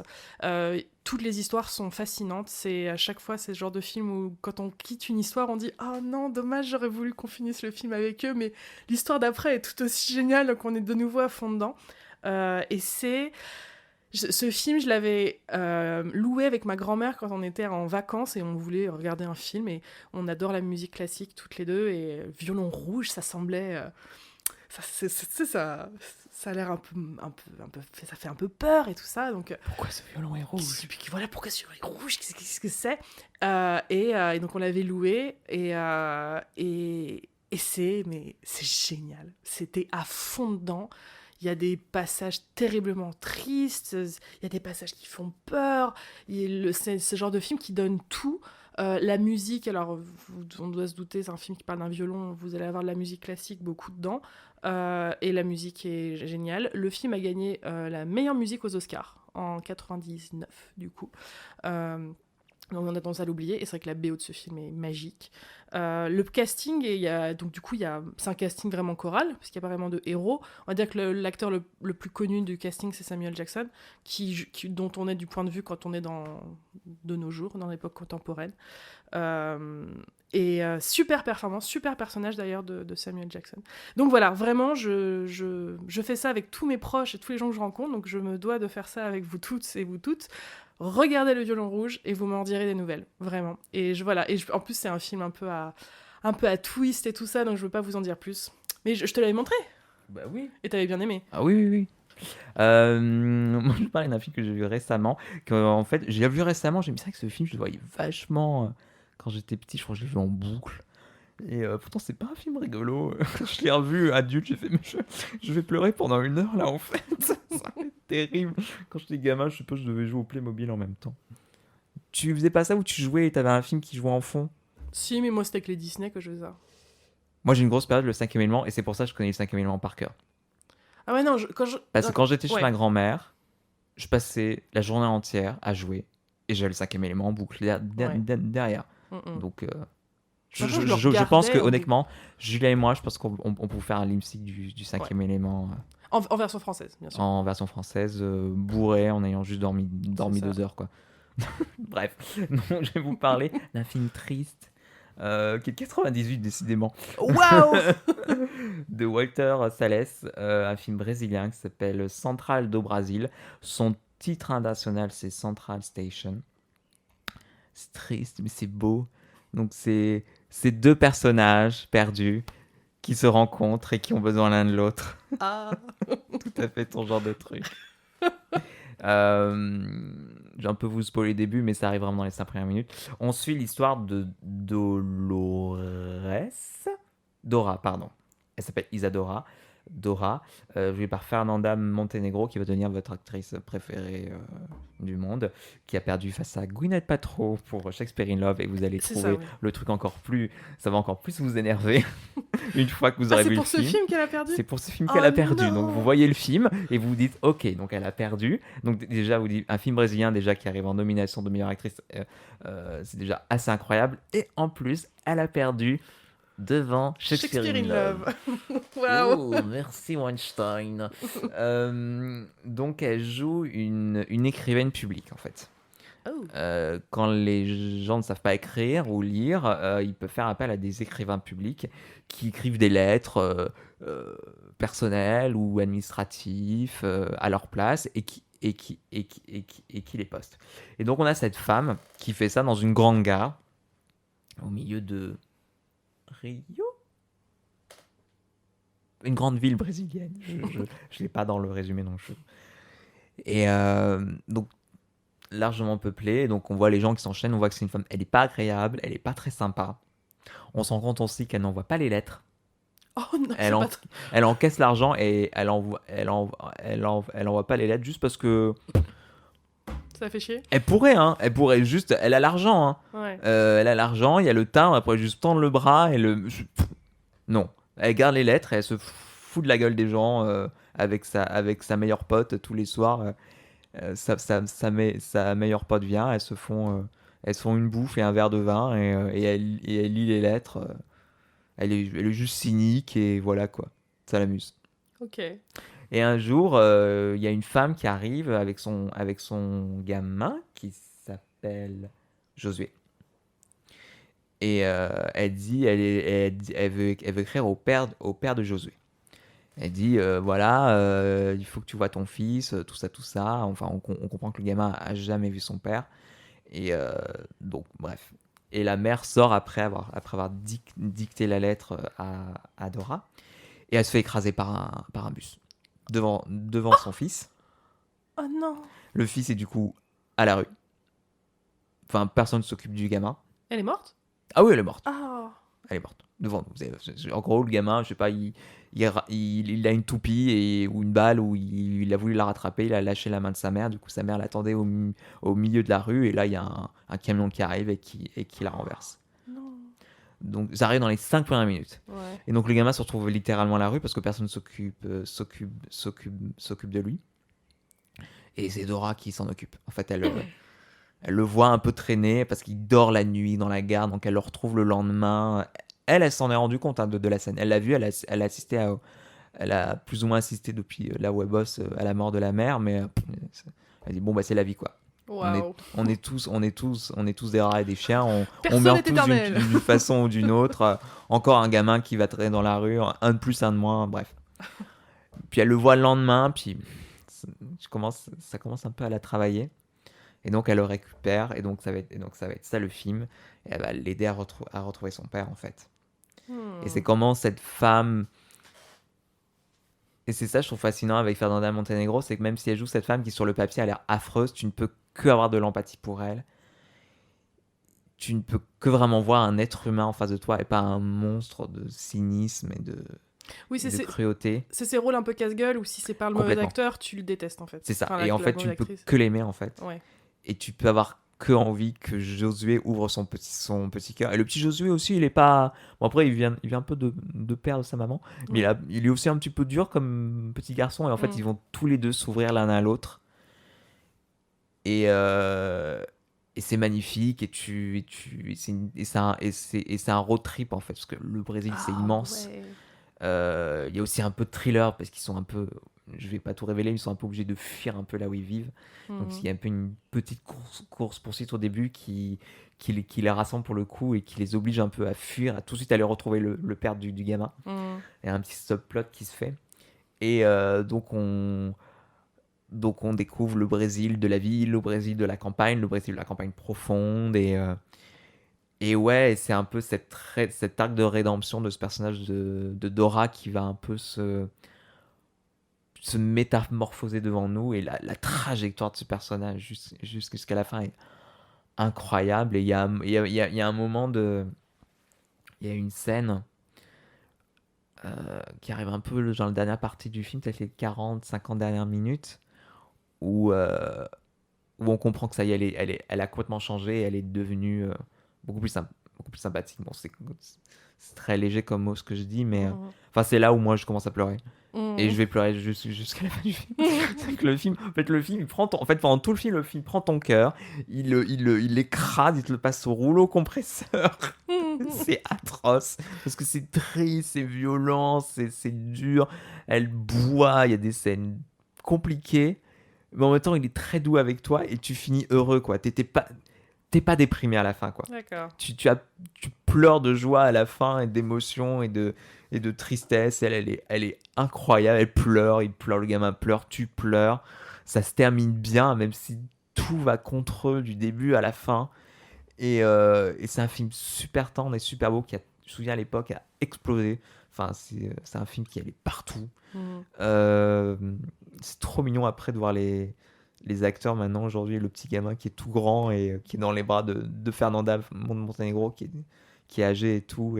Oh. Non, franchement, tu verras ce film, Non, mais tu me l'avais déjà super bien vendu tu ouais. tu vas tellement pleurer. Il a fait d'autres choses, le petit garçon, ouais.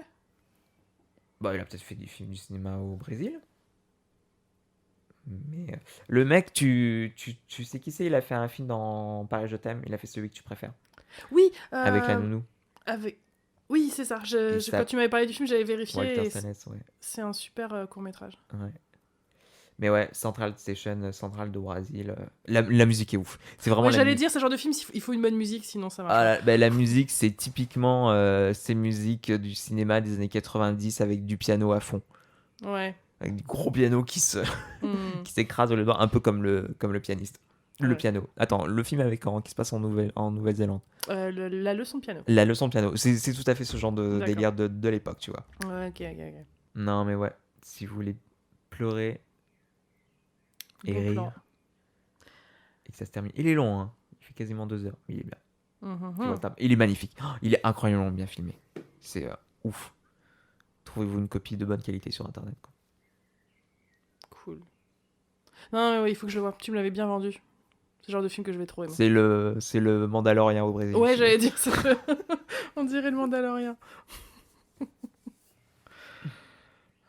Bah attends, moi je vais faire ma comédie moi après les larmes. Alors je pense que donc après Le Violon Rouge, c'est toujours un deuxième film que je recommande et que j'adore montrer aux gens. Est-ce que je peux essayer de deviner? Vas-y. Est-ce que tu veux parler de Didier? Non. Ah bah Non. non, tout le monde connaît Didier. Une comédie? Ouais. Espagnole? Non. Américaine? Non. Française? Non. Anglaise? Non. Une comédie, pas américaine, pas française. Européenne? Non. Pas américaine. Non. Australienne? Non. De quoi tu nous parles? Bah je te l'ai montré en plus. Hein. Asie. Asie, oui. Parasite? Non. Pas le bon pays. Japonais? Japonais. Une comédie japonaise? Ouais. D'où C'est pas que comédie, mais c'est une comédie. tu me l'as montré Mais oui, je te l'ai montré l'année dernière. l'année dernière? Chez toi, avec Théo. Ah oui! Oui, vas-y. Pardon, C'est je sais pour pas. ça. Mais en plus, j'ai pensé, quand on a fait le podcast, j'ai dit, mais il faut qu'elle parle de film. Je suis con. Oui. Donc, je vais vous parler d'un film. Alors, je ne sais pas comment il s'appelle en japonais. Donc, c'est un film japonais réalisé par Shinichiro Ueda. J'espère que je le prononce pas trop mal. Et le titre international s'appelle One Cut of the Dead. Ils ont traduit ça Ne coupez pas en français. Et ça va être assez rapide ce film parce que je veux rien vous dire en fait. On va dire que je vais juste vous raconter ce qui m'est arrivé quand on me l'a montré. J'étais à Londres chez des amis et on devait aller voir Dragon 3. J'adore Dragon. En plus, je devais le revoir. J'étais trop contente de le revoir. Et à la dernière minute, ma copine, elle me dit en fait, on va pas aller voir Dragon 3, on va voir One Cut of the Dead. Moi, c'est quoi ce truc? Moi, je voulais voir Dragon 3. Et donc, elle me le pitch, un peu de la même manière que j'essaie de vous le pitcher. Je te dis rien. Faut rien que tu saches. Regarde rien sur Internet, juste viens, on y va. C'est marrant, tu as vu beaucoup de films de manière forcée alors que tu étais obsédé par un autre film, j'ai l'impression. C'est vrai. Oui, c'est vrai. C'est T'allais voir Seigneur des Anneaux parce que tu ne jouerais que par Pokémon. T'allais c'est voir ça. Kill Bill parce que tu jouerais que par le Seigneur des Anneaux. Là, tu voulais voir Dragon. C'est Et là, on va ça. voir un film japonais. Mais donc, je me suis retrouvée dans cette salle de cinéma. Et donc, ma pote me regarde droit dans les yeux et me dit surtout, rappelle-toi pendant tout le film, fais-moi confiance. Fais-moi confiance. J'ai OK. Donc, le film démarre. C'est un film d'horreur, un film de zombies. Et pendant les 37 premières minutes, Je suis là, qu'est-ce que c'est que ce film? Qu'est-ce que c'est que ce truc? Ça dure 37 minutes? Ouais. Ok. Le nombre 37 est important, D'accord. mais encore une fois, je ne peux pas vous dire pourquoi. Sachez que pendant que les 37 premières minutes du film, vous allez vous demander pourquoi je vous ai conseillé ce film. Vraiment. Vous allez vous dire, mais oui, c'est un peu drôle, mais... Ils auraient peut-être resté au serré. Mais quoi? Puis alors, ma pote se bidonne à côté de moi. Je me dis, mais pourquoi elle rigole? Elle l'avait déjà vu, hein, je précise. Je dis, c'est pas si drôle que ça. Bon, ok. Donc, le film se déroule. Et au bout de 37 minutes, il se passe quelque chose dans le film qu'on ne peut pas anticiper. Je n'aurais jamais pu. Pourtant, au début, parce que le film est tellement étrange que. Oui, moi non plus, j'ai pas pu l'anticiper. Pareil, tu m'avais fait le même topo, etc. Voilà. Mais vraiment, puis en plus, on y réfléchit, mais qu'est-ce qui va se passer? Pourquoi qu'est-ce qui se passe? Pourquoi ce truc? Enfin, pourquoi ils font ça? Qu'est-ce qui se passe? C'est très mauvais. Et à 37 minutes, ce truc arrive, et là, c'est... Ah et c'est, je pense, une des comédies les plus drôles que j'ai vues de ma vie. Ouais. C'est le genre d'idée où quand on est un peu apprenti auteur, un peu, on se dit... Bordel, pourquoi j'ai pas eu cette idée? C'est si simple, mais c'est si efficace. C'est un tout petit budget. Ça n'a pas été fait par des étudiants? Alors, je croyais que c'était un film étudiant. Enfin, on me l'avait pitché comme ça. Et en fait, c'est pas vraiment ça. C'est un premier film, quoi. Je sais même pas si c'est un premier film, mais c'est vraiment... genre, ça pourrait être toi ou moi qui ont fait ce film, quoi. Et en fait, il a eu une notoriété à Tokyo, puisqu'il est sorti dans une salle, je crois.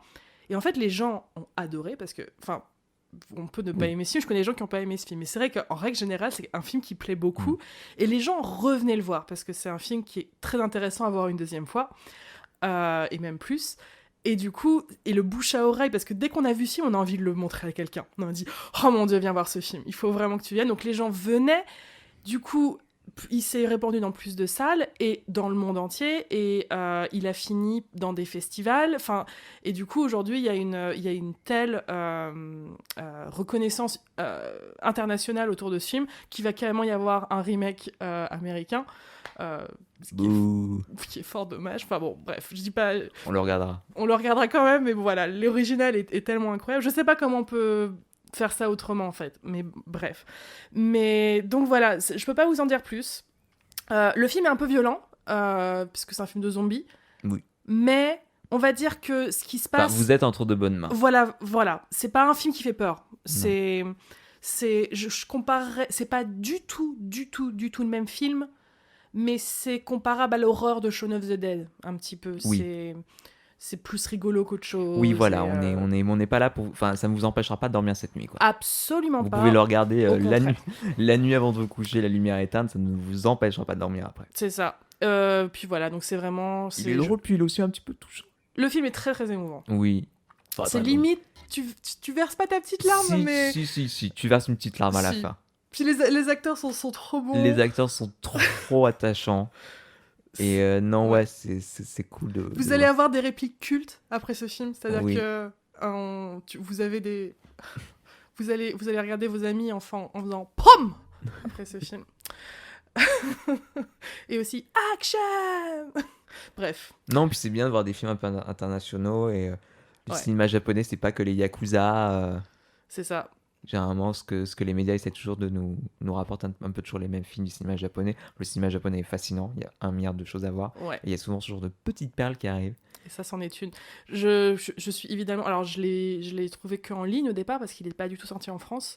Il est trouvable en ligne, il y a des sorties de français, et surtout, il est sorti en France. Maintenant, il est trouvable en DVD en France. Vous pouvez l'acheter en DVD avec les sous-titres français. Et du coup, moi, je suis allée le voir au cinéma, parce qu'il est sorti quand même très très peu de temps au cinéma. Je le connaissais déjà limite par cœur, tellement je l'avais vu et revu et montré à je sais pas qui. Il y avait une période où dès que je voyais quelqu'un, je dis « On regarde One Cut of the Dead », tout de suite. Et du coup, je suis allée le voir au cinéma avec une amie, et il y a des gens qui sont partis pendant les 37 minutes, et j'avais trop envie de me lever et de dire « Non, partez pas, croyez-moi, il faut pas partir ». Mais donc voilà. Donc, ne regardez rien sur ce film, n'allez même pas voir l'affiche. Il faut arriver en ne sachant rien, je trouve, devant ce film. One Cut of the Dead, Venez m'en parler après, vous m'en direz des nouvelles. Next. On va parler de Midsommar. Non, je déconne. Oh mon dieu. Tu veux pas qu'on parle de Barb and Star? Ah ouais. Ouais. Les gens, regarde, les temps sont durs. Ouais. Très dur.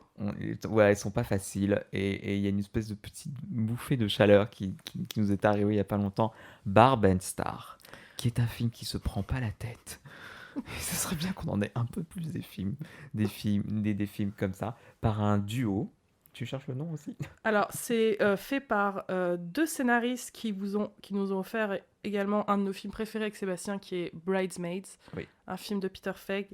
Alors, donc, si vous n'aimez pas Bridesmaids, oh, quoique, c'est pas la même chose. c'est pas la même chose. Non, parce que Bridesmaids, c'est Bon, réaliste. n'ayez pas peur. Si vous n'aimez pas Bridesmaids, suivez-nous. Si vous n'aimez pas Bridesmaids, n'ayez pas peur, suivez-nous quand même. Exactement.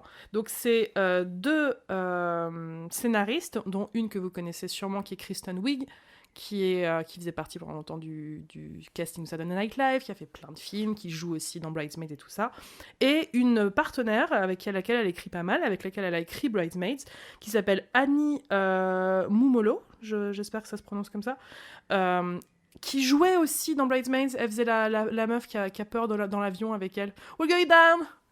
Say your goodbyes! Mais là, pour le coup, elles ont toutes les deux... Elles ont écrit le film et elles ont les deux premiers rôles. Et elles jouent deux copines qui ont une quarantaine d'années. Oui. Du Midwest. Du Midwest, avec un accent pas possible. Ouais. Qui vivent l'une pour l'autre. Elles sont toutes les deux Qui ou vivent veuves. l'une avec l'autre, veuves ou séparées. Et il y en a une qui est séparée et l'autre qui est veuve. Et elles vivent ensemble. Et c'est... Et c'est ces femmes qu'on voit partout. C'est ça. Et puis c'est surtout une amitié si simple. Elles peuvent parler d'un truc pendant des heures et elles voient pas le temps passer. C'est-à-dire, une des scènes, on les voit en train de discuter dans leur salon pendant super longtemps. Et puis on se rend compte, en fait, elles sont au travail parce qu'elles sont dans une boutique qui vend des cabanets, donc un canapé, donc elles sont au milieu du stand, elles sont juste vendeuses, mais elles discutent, mais comme si elles étaient dans leur salon. Mais elles sont dans leur salon pour elles, Oui. sauf que c'est leur Le lieu de monde travail. est leur salon, Le monde est leur salon, donc elles sont assises sur leur petit canapé avec leur petite tasse de thé. Elles discutent de tout et de rien, du chien de la voisine, des derniers Tupperware qu'elles ont achetés, ce genre de trucs. Elles sont adorables, on les aime à une vitesse grand V. Et catastrophe, le magasin ferme. Elles perdent leur petit boulot de rêve où elles C'est pouvaient ça. papoter toute la journée. Et du coup, c'est l'occasion de faire un peu le point sur leur vie. Elles se disent, bon, c'est vrai qu'on a une vie un peu plan-plan, on était super... quand on était jeunes, on était un peu folle, on faisait un peu les 400 coups, on avait roulé des pelles aux garçons, on buvait de l'alcool, et là, on est un peu devenu un peu plan-plan depuis que nos maris sont morts ou nous ont quittés. Allez, partons en vacances. Et parce qu'avant, dans la veille, elles avaient croisé une copine qui disait, ouais, je reviens d'un super endroit, super sympa, club de vacances, trop bien, un hôtel trop bien. En Floride, je vis pour la... c'est incroyable, je vis au jour le jour en mode mange Priem en Floride. Et du coup, elle disait, allons là-bas. Oh, tu es sûr? Mais si, allez, sortons un peu de notre quotidien et allons-y. Et donc, elles vont vivre ces super vacances. À Vista del Mar. À la Vista del Mar. Et on va dire que, franchement, on peut pas leur en dire plus parce que le film... Mais vous le saurez très vite, c'est-à-dire... Moi, j'ai lancé le film, vous prendrez rien.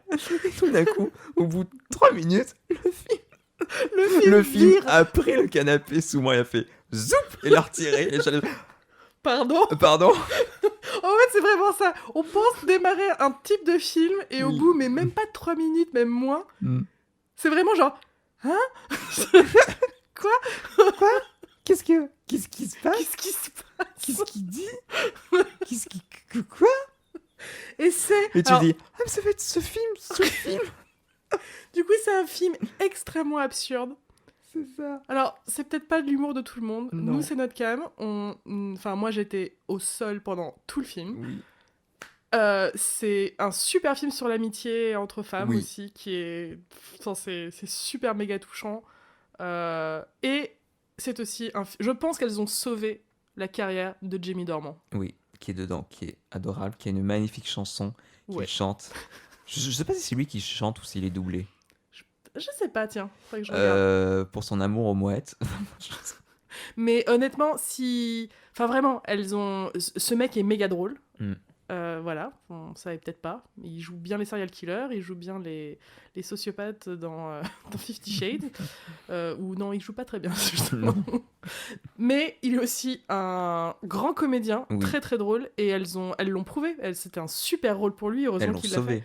sauvé. Il se prend pas du tout au sérieux, enfin c'est génial. Mais pareil, on peut pas vous en dire plus parce que c'est un film plein de Elles rebondissements. vivent leurs petites vacances, elles vont acheter des... elles sont contentes pour tout. C'est un film pas cynique pour deux. Ça fait du bien de voir des personnages qui sont contents d'être là, Ouais, contents de s'acheter des des bracelets coquillages. moches. Enfin, elles sont ce qu'on a plus envie d'être, quoi. Arrêtez d'être Ouais. cynique et d'être là, à la cigarette au bec sur notre terrasse et à juger les gens qui passent. J'ai envie d'être gentil avec les gens, être heureux. Et non, franchement, c'était un bonheur ce film à Puis on en voir. avait besoin, quoi. En plus, Ouais. il est sorti en janvier, là où ça commençait Tout à était être... gris, la vie c'était... était en noir et blanc, et là ils sont arrivés. Le film est beau, il est plein de Ouais. couleurs, la déco est super, les costumes, enfin tout a été fait tu es attaqué de rose et de bleu et de Ouais, c'est vert vrai et que de jaune. comment il dit ça en anglais, tout ce qui est décor et tout ça, Production design. Oui, production design est très très très très bien dans ce film. Ouais. Enfin ouais, vraiment. Tenté. Barben Star. Par Ben Star, Go to... Tout Vista Del Mar. C'est ça. Barben Star goes to Et puis il y a Vista les Del Mar. meilleurs build-up dans ce film. Enfin, il y a les meilleurs payoffs. Oui. Avec les culottes. Elles ont tout un The délire sur les culottes. elles ont tout un délire sur les culottes. Enfin, je sais pas comment traduire ça en français.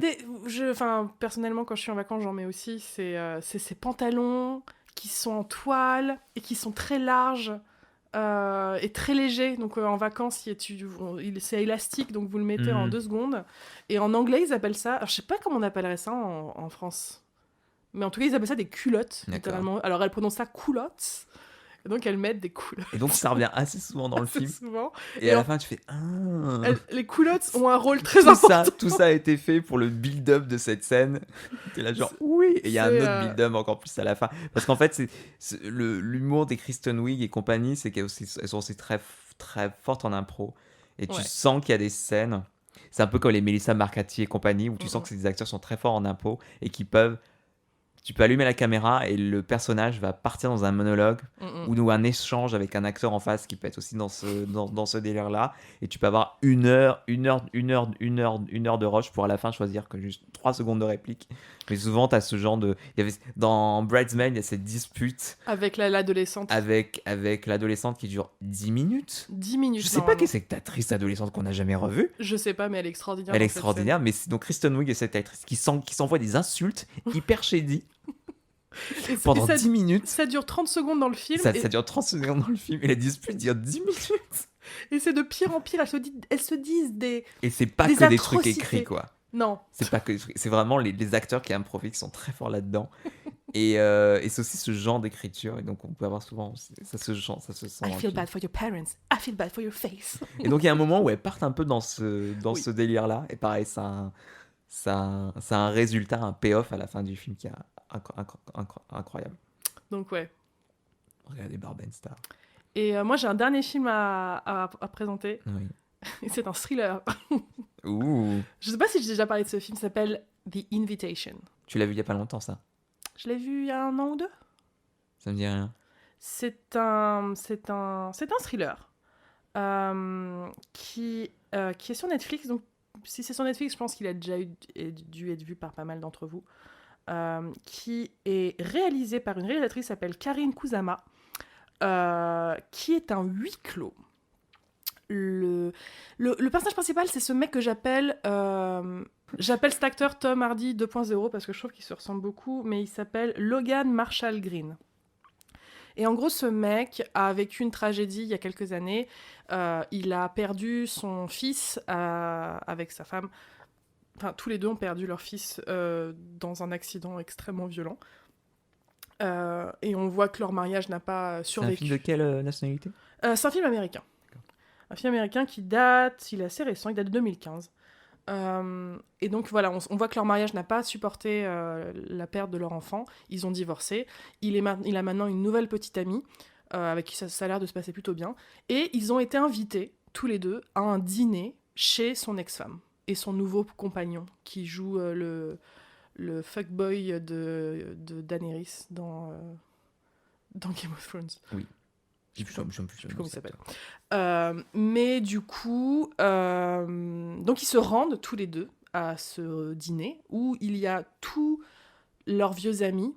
On sentait qu'ils étaient, quand ils étaient ensemble en couple, ils avaient plein de potes et tout ça qu'ils connaissent depuis l'université. Donc un groupe très très soudé avec plein d'inside jokes. Qui n'ont pas vu donc le personnage de Tom Hardy 2.0, bon, il s'appelle Will, depuis longtemps. On sent que pour lui c'est très compliqué de revenir dans cette maison parce que c'était donc la maison où il habitait avec son fils et sa femme. On sent qu'il y a un deuil qui est pas terminé, quoi. Et une fois qu'ils arrivent sur place, il y a une ambiance très très bizarre. C'est-à-dire qu'il reconnaît pas vraiment sa femme, enfin son ex-femme. Il y a des gens qui sont invités qu'il connaît pas, qui sont très bizarres aussi. Et il a un mauvais pressentiment pendant tout le film. Est-ce que ce mauvais pressentiment est justifié ou non ? C'est tout le débat du film. Donc en fait, ce film, c'est une cocotte minute où la tension monte et monte et monte et monte. Donc voilà, c'est un exercice scénaristique. La réalisation est dingue. Et donc voilà, c'est intense. C'est pas une comédie, là, pour le coup. Il y a du thriller. Je vous invite peut-être même à aller voir des trigger warnings qui doivent être disponibles en ligne autour de ce film, parce qu'il y a des sujets un peu durs, comme le suicide et tout ça, qui sont abordés. Mais, boum, que c'est bien quand on aime les thrillers. C'est un des meilleurs thrillers que j'ai vu de ma vie. J'en avais jamais entendu parler. J'avais pas entendu parler de cette réalisatrice non plus. Mais, waouh, quel film, quelle fin. Et ouais. Voilà, et c'est un des films que j'adore montrer. J'adore montrer ce film à quelqu'un et demander à la personne à quel moment tu serais parti si tu étais invité à cet endroit-là. Et moi, je serais partie. Il se passe un truc dans le film à un moment où ça aurait été un deal breaker pour moi. Non, c'est trop bizarre. Là, je rentre chez moi. Donc voilà, regardez The Invitation. Excellent thriller. Super. Et toi, Sébastien ? Je vous parlais de Last Holiday, un film de Noël, encore un film câlin. Qui est sympa. C'est un film de 2006 avec Queen Latifah, qui est un remake d'un vieux film, je crois. Si ça se trouve, il a été fait plein de fois, ce film. C'est une histoire très simple. Alors, on tombe amoureux du personnage en une scène. Queen Latifah, elle joue dans une espèce de galerie. Elle travaille dans une espèce de galerie Lafayette, une espèce de grande galerie marchande un peu chic. Elle est au rayon cuisine. Et souvent, elle fait des présentations pour les gens où elle cuisine des petits trucs dans le rayon cuisine. Et elle leur fait goûter des trucs. Elle est super sympa avec les clients. C'est un moment très mignon et chaleureux. Donc, elle montre la poêle. Avec cette poêle, on peut faire un super steak. Et elle fait vraiment de la bonne cuisine, quoi. Et, et puis, elle rentre. Elle vit dans un quartier un peu pauvre, modeste, précaire de la ville où elle est. Et puis elle rentre chez elle et elle se fait son petit plat, elle se fait un joli petit poulet rôti avec des petits légumes. Elle a un carnet où elle met les photos. Oui, elle prend en photo ses plats, elle met ça dans son carnet avec un. Ça sent le food porn comme film. Pas tant que ça, parce que c'est de la bouffe américaine, hein, c'est pas non plus. ça peut me suffire. Non, mais bref. Donc elle a son petit carnet où elle met ses polaroids de ses plats, puis elle les note, et puis elle a des photos d'un chef dont elle est très fan, un chef français qui est interprété par Gérard Depardieu, qui joue un chef français. Et voilà, et tu sens que elle vit toute seule, elle est super sympa avec le gamin des voisins. Ils sont potes. Elle a un petit amoureux qui est joué par LL Cool J. C'était l'époque où il faisait plein de films. Et peut-être qu'il en fait encore. Mais je sais pas qui c'est. Il joue dans Toys. Le film avec Robin Williams. Ouais. Que je n'ai pas vu. Bref. Okay. C'est un monsieur très très charmant. Ouais. Et donc elle a un petit crush. Lui, je crois qu'il aurait un jardinage ou un truc comme ça. Et lui aussi, tu sens qu'il a énormément un crush sur elle, mais ils osent pas se le dire. Elle a dit non, mais je suis pas très jolie, je suis pas très intéressante, je pense pas qu'il soit intéressé par une fille comme moi. Lui, il a les yeux dans le beurre dès qu'il la voit. Et à un moment, elle tombe. elle tombe au travail. Elle va faire un examen à la médecine du travail. On lui fait un scanner de la tête. Et le médecin lui dit, écoutez, je suis désolé de vous dire, vous avez une tumeur. Vous allez mourir dans un mois. 1 mois ou 3 mois. Oh Un truc, non, un truc quelle comme ça. horreur. Alors, attention, c'est un film de Noël. Ça va aller. Je suis pas en train de vous vendre la lonte descente vers la mort d'une pauvre femme innocente. C'est un film de Noël. Ok, d'accord. Tout se termine bien. Mais oui, voilà, vous voyez sur la radio, il y a une tâche, c'est une tumeur. Vous allez mourir là dans 3 semaines. Enfin, c'est hyper court. Quelle C'est horreur. 3 mois. Enfin, c'est voilà. Et du coup, ça lui fait un gros coup, quoi. Elle a Normal. toujours vécu sa vie pas à 100%, mais à 0%, petite vie plan-plan. Et donc, ça lui met un peu un coup de pied au cul. Elle dit, bah écoute, bah, puisque je vais mourir bientôt, bah, je vais vivre à fond tous mes rêves jusqu'au bout parce que je n'ai littéralement plus rien à perdre. Mhm. Donc, elle va sortir, elle démissionne de son travail parce que son patron est un confini qui lui dit, bon, on va arrêter les présentations de bouffe aux clients, là, ça fait perdre du temps, ça sert à rien. Donc elle démissionne. Elle lui dit Good for elle her. lui dit d'aller se faire foutre.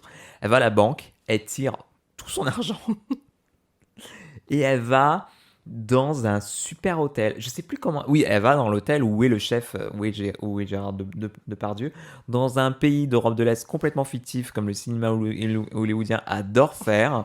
Ouais. Euh, Elle s'achète des super robes et du coup elle se fait passer pour une millionnaire. Alors je sais pas combien d'argent elle avait Ouais. dans sa compte dans son nom parce qu'elle se fait passer pour une milliardaire. Donc tout le monde l'accueille en déroulant le tapis rouge. Elle prend une des suites les plus chères. Elle distribue les tips, les pourboires au petit personnel. Et du coup elle devient un peu connue dans l'hôtel. C'est cette dame. Je sais plus pour qui elle se fait passer mais... très chic, très, très apprécié. Donc c'est cette meuf qui décide tout d'un coup de goûter la vie et qui est ravie de tout dans cet hôtel où tout le monde est riche, tout le monde est blasé.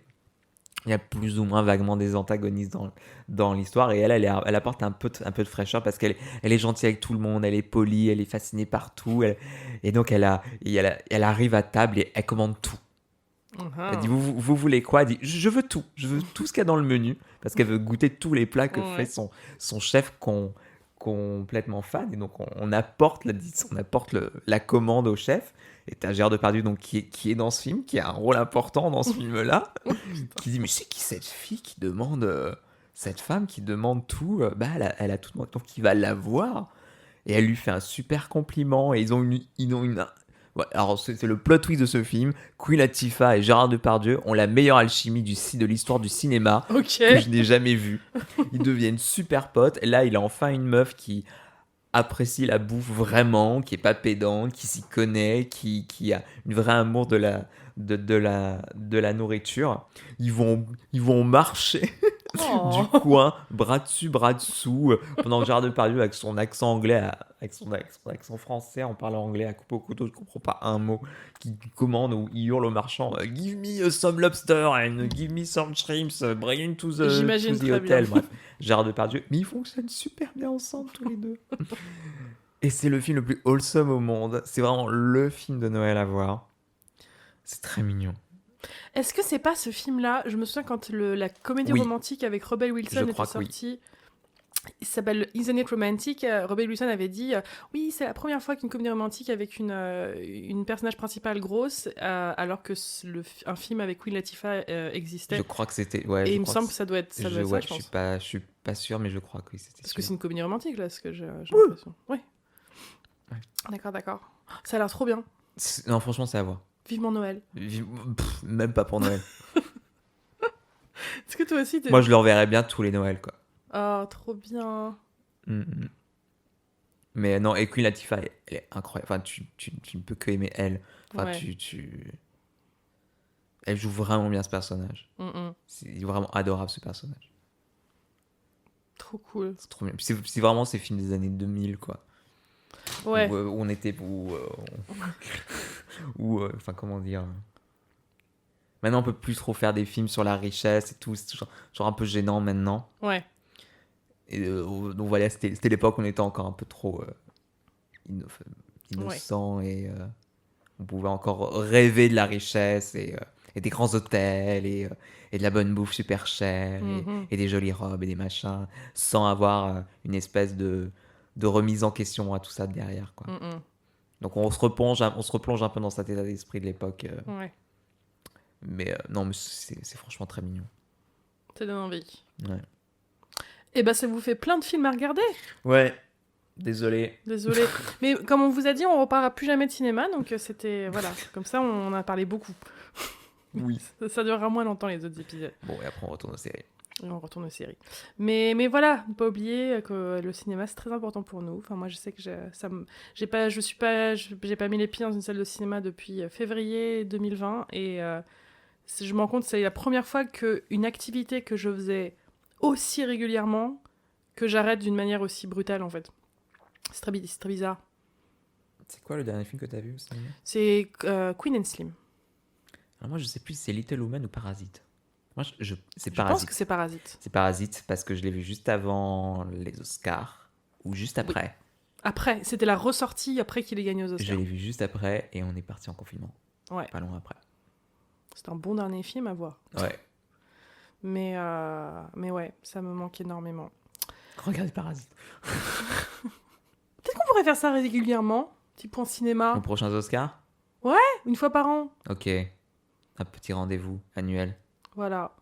Mais ouais, on trouvait ça cool. On serait drôle de vous pitcher des films, là. C'est comme voir les showrunners qui pitchent des films. Oh là là. Où va-t-on Mais on aime le cinéma aussi. Mm. On vous fait des bisous et on vous reviendra vite pour parler de nouveau de séries. Et voilà. Et n'hésitez pas à nous dire sur Twitter si vous avez regardé des films qu'on vous a conseillés. Donc on est trouvable sur Twitter, sur Instagram et on a aussi Facebook encore. Oui. Mais on s'en sort Encore. plus beaucoup. On a un Tipeee. Nous remercions nos tipeurs et nos tipeuses de nous soutenir. Merci Grâce à vous, énormément. on s'est acheté des petits micros, on vous l'a déjà dit. On a pu s'acheter un pédalo. Ouais. Mets-moi sur un pédalo, tu verras. Et puis voilà, on vous embrasse. Des bisous. Bisous. Bye. Bye. Goodbye. Good morning, America. It would be a night to remember. Would you hold it against me?